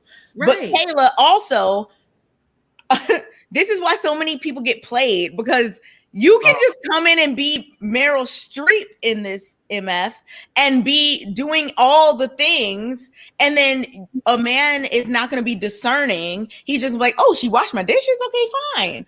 My thing is you have to be discerning. You can't just be like, oh, this person washed the dishes and cooked and then be complaining 2 years down the line when they're not doing any of that. Some people actually just put on a show. Men are not the only ones that do that. Women do it too. Absolutely. Women will straight up be like, I know that they want me to come and clean and do this and do that. And then they do it for a little while until they got you in. Yeah. And then they'll stop. And you can't blame anybody but yourself. Because at the end of the day, you need to be a person with discernment. You know, guys. So it's a combination of a lot of things. I agree with gender roles and doing certain stuff, but my advice for any man is don't only look at that because a lot of women just do that to get you. And then after that, it's over. No, yeah, and that's true as well. Like men get used all the time. Like, they'll use them for their resources, use them for their time, and probably like just stick them in the friend zone. But I'm just saying, And like in men the do it ideal too. scenario where like it's Use somebody women you for love. their Men and vagina. women. Use women for their vagina and their hospitality and their niceness and always being there and being right or die and blah blah blah, and still never married them women. What kind of men are you guys hanging around? Exactly. So that's the thing. What are you talking about? That's the I'm thing talking as about well. statistics. What kind of man? I mean, what kind of men? I feel like there's y'all. different kinds of men. Let me tell you something. I'll say this. This is my opinion. Coochie don't have the same power it had 10 years ago. It just don't. Men are asking different questions now. Men are not asking about their sexual pleasure. Let them tell you that. Okay, no, I'm serious. Let your male friends tell you that. Okay, hold on. Let me tell you what Yeah, because it's a As problem. women, we know that you can just you can go ahead and say that if you want. Go you ahead. don't even have to do. You don't even have to do anything. And when men are just come on. Well, Black now, man unfiltered. Okay, go ahead, Black man. Finish your point, because I don't know where you're going with it. Go ahead. There's two different type of guys. You have the guys that are concerned about a woman coming into his life, helping him to build, and then you have the guys that are damn simps. And both types are easily fooled by certain things. That's all I'm gonna say. Okay, great. Okay, that's fine. I'll agree with that. I'll go with that. But I'm saying those simp guys will be the ones that you're talking about. All they want is the sex. All they want is this. They don't care about nothing. Use you and move out of the way. But you got guys today asking questions and saying, hey, listen, what are you going to bring into my life? How are we going to build together? How are we going to have some success together? Because at the end of the day, when my penis stops working, when I get 60, 70, 80 years old or 70 years old, I want that woman by my bedside when I'm not able to please her sexually anymore, or she's not able to please me sexually anymore. You got to have something to build off of. And that's what I grew up watching. I grew up watching my grandmother and grandfather married for 63 years. And when all the sex was gone, the love was still there. They built together. They bought land together. They owned properties together. So they built something beautiful. Yes. Yeah, there's different levels, like in stages. Yeah. Absolutely. So it's beautiful. Yeah. And I wanted to say this because earlier you said something about men's were used more for their bodies than their brains. I wanted to address that, Kayla, because if we look back, because I know Kay is a history buff as well, but if you look back in Egypt, those were black people, right? And even to this day, the math that they use, the numbers, the things that they use to build those pyramids and the Sphinx, people cannot recreate what they did back in the day. They were so mentally sound and smart and intelligent that the way they built, you can't even stick a piece of paper or a credit card through the cracks of what they built. It is so mathematically put together with no machines, no machinery, no gas machines, nothing. They did it by hand and by carrying it and just thinking about the mathematics of it. Those weren't women that thought those plans up. How do you know who? Because it's written. You have to go read these things about what. Because the men slaves, the women There's slaves, a lot of information and theories about the pyramids. Yeah. You don't know who built or who thought up or who did any of that. Okay, great. Okay, so send me the information, okay? Because I'm willing to learn. So send me the information. Send me the information showing those different things because there's a lot of things about those pyramids. I'm not making a claim. I'm saying that you don't know who built. Neither of us do. Okay, so let me ask no you one knows. In fact, that's a very popular thing that's under scrutiny in terms of who did what. Okay, that's not a well-known, like, oh my goodness, we know who did this. Pyramids. Okay, you do understand those stones in the pyramid were weighed 10 tons a piece. I understand. What man do you know that can lift 10 tons? Kay, this is a deep conversation, Kay. You don't want to understand, go there. But you're acting like, a man could do it and a woman. No one person was lifting 10 tons. You're correct. I agree. That's what I'm saying. That's a deeper conversation. So whichever thing strokes your ego the most, it was us. Haha. Okay, Kay. We'll talk about that off camera, Kay, because I have We will. So you're my guy. We'll talk about it. So my other question is this. When it comes to when you guys said the gender roles and things like that, because I wrote a lot of some questions here. I want to just ask two and I'm done. Okay, yep. Let's get final thoughts. We're about What do you say to the older women that are in marriages right now that are 63 years, 50 years, 48 years. What do you say to those women that followed their husband's visions and didn't do anything other than follow their husband's visions, and you see the success of their family and their children and the success of their business? Like, I think that people romanticize a lot of things from the past and they have no idea what happened. So Right. just because somebody stayed married, you think that it was just beautiful and lovely and oh my goodness, everybody was happy. Like, That is the word. Let's Right. not. And the reason Let's I not. understand that is because my grandmother, remember I just said they were married for 63 years. My grandfather passed away, right? But my grandmother kept it so transparent. And she That's told her us, grandma. Yeah, no, what I'm saying, I'm giving an example. Some people's grandmas were getting beat. Some people's grandmas absolutely. had husbands with multiple outside families. Some people's grandmas endured people being addicted to drugs, alcohol, whatever, and they just had to stay because there was no other option. Let's not act like all grandmas and great grandmas had a good situation. I didn't say all. I said some. And what I'm saying is there's some of everybody doing everything. So let's so that leads into my, go ahead. I think he would stop say romanticizing the past. Stop. No. You gotta break free from that. What my question was, I'm asking, what about the traditional woman? What do you say to those women that look at you guys today and be like, oh, No. This is what we say to them. Uh-huh. Good job, sis. What is there to say to them? Oh, wow. What is there to say to them? That's their life. That's their choices. I'm not here to judge anyone. Agreed. Y'all do whatever you want to do. Agreed. With your life. I'm just giving my happy. perspective on what I would do and how I see things. Agreed. But if that's what they wanted to do, that worked for them. They're feeling satisfaction on the tail end of their life. All I'm saying is good, sis. And I truly hope you are feeling satisfaction with your life. You know what I'm saying? Oh, wait, hold on. That's all we can say. Kayla, quick question. So would you say that look, y'all better start wrapping it up. We're not about to have a whole nother show. Because I got one more. Go ahead, Chewy. Yeah, quick question. Go ahead. So will you say, Kayla, that the women now are happier than the women from the past, like our grandmas and all that? And also, will you assume that the women now who are going to be grandmas in the future, they'll be content with like their jobs, not concentrating on family or relationships or husbands? Like they have all the opportunities, they have all the money.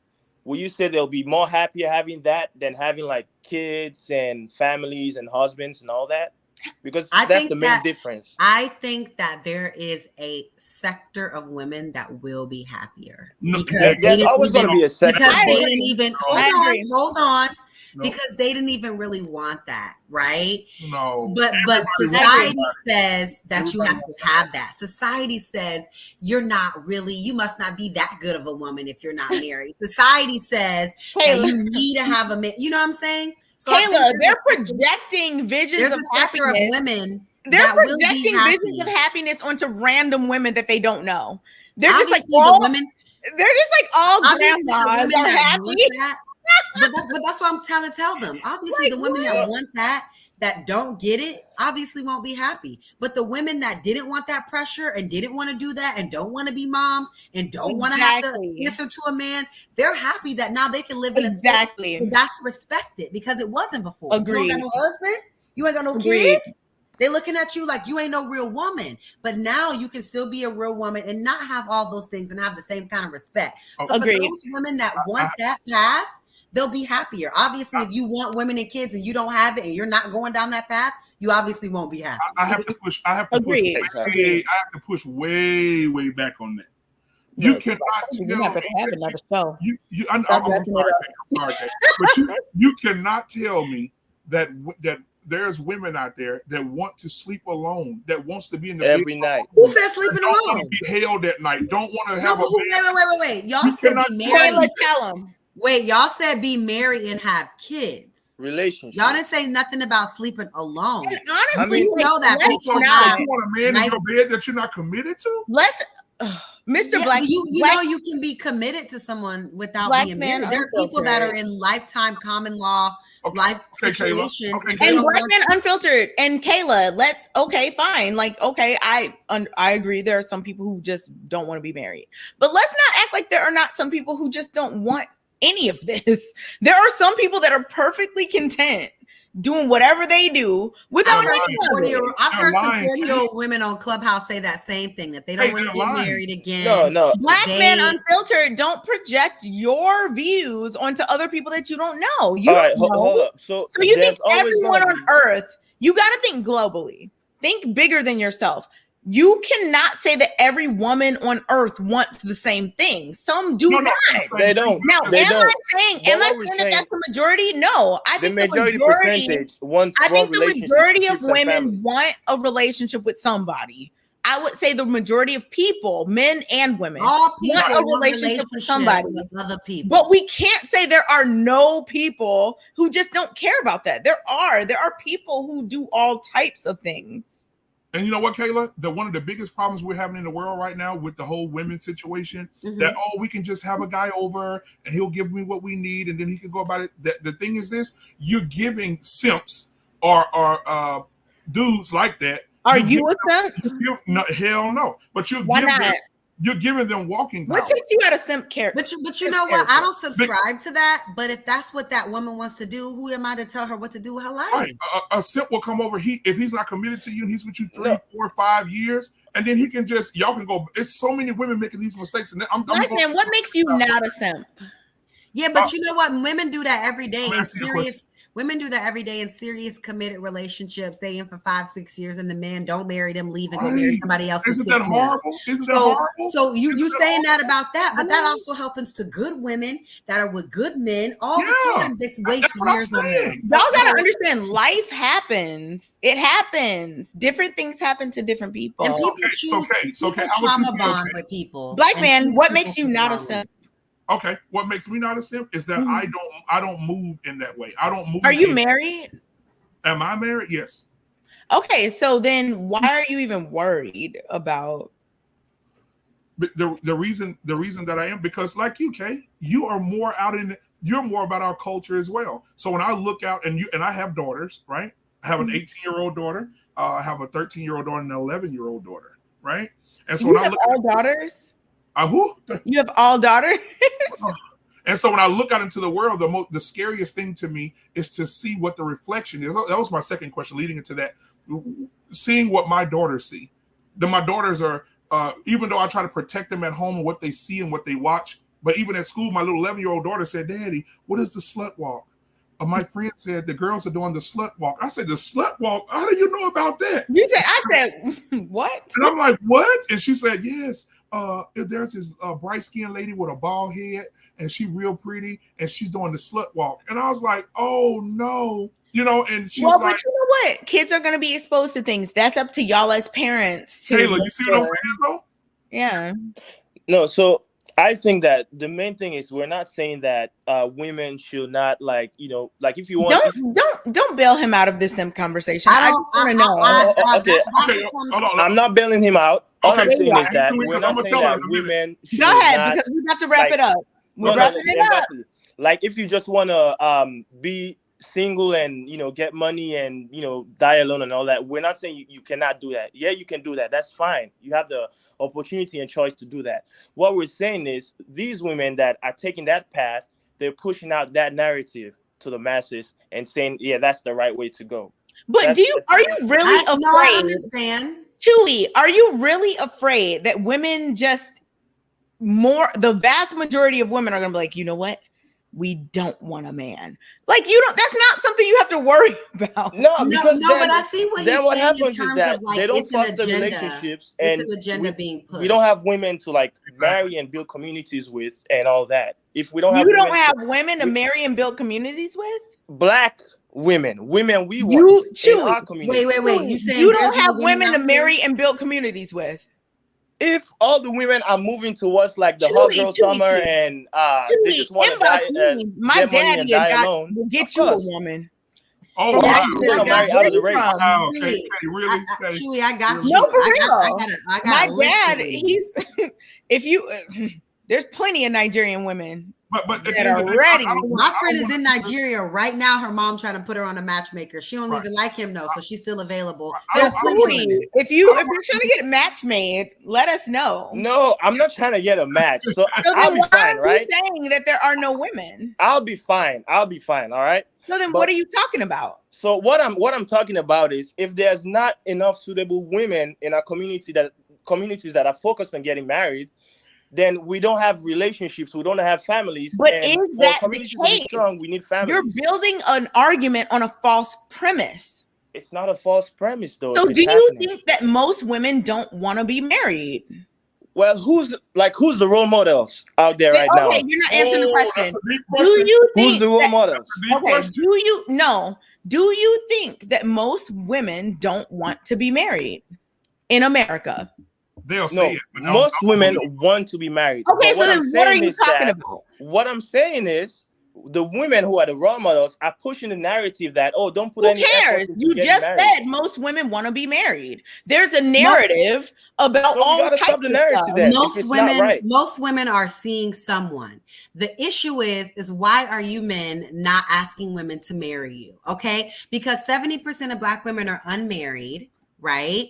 And yet They're like, oh my goodness, he doesn't men look good control enough. access to marriage, right? Oh So my even God. now, I'm not in a full blown relationship. I'm dating. You know what I'm saying? But Full-blown. no. I'm saying I'm dating. But I'm saying if we were to stop dating anyone else and it become serious and whatever, there would be a certain time limit that I'm going to do this with you, that you're going to have to ask me to marry you. You know what I'm saying? But the issue that a lot of women have is they don't operate in terms of shit or get off the pot. They let men tie up years of their life, Kayla, you preach babies, and not marry them. You preach. We got it in this conversation. 2, 3, 4 babies with, but y'all not marrying these women. You preaching, Kayla. Why y'all not We marrying got it these in this women? conversation. I know that Black Man Unfiltered and Chewy are trying to become the 3rd and 4th panelists, but we have to end this conversation. We definitely thank you both for being here. Y'all's perspectives, I think, were really great. And the conversation was awesome. Yes. All thank right. you guys so much for Hey, coming. thank you so much, Thanks, Kayla. ladies. Congratulations See y'all on you later. guys' show.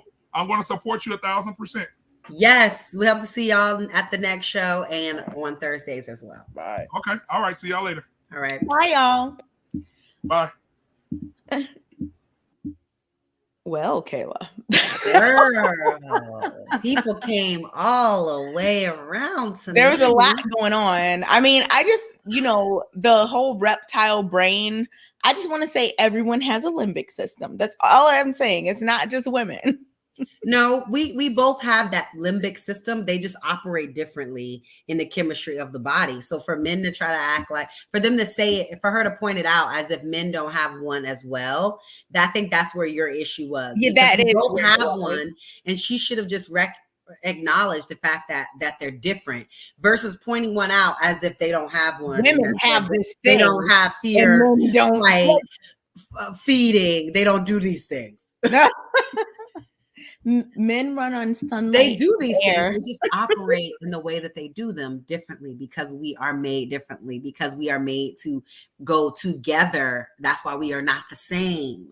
You can't make a cake and then you got flour and the other ingredient. Oh, that's flour too. And that's flour too. That's not going to be a cake. Okay. There has to be all the different components, and you bring flour and eggs and I bring sugar and oil, baby. And we going to make a cake. Okay. Yes. Okay. On that note, we've been making cake all night. We are We're gonna bid you this all was amazing. adieu. This was amazing. Yes. I think it was a good night tonight. Thank you guys so much. Definitely reach out to us in the comments. Let us know how y'all feel about the show. And we'll definitely be checking them out. And I'm about to get in the comments right now. I know I'm getting in them right now. So y'all go ahead and drop in the comments because we're about to get into them right now. Yes. And we hope to see y'all on the next show. Yes, y'all. Have a good night. Good night, everyone.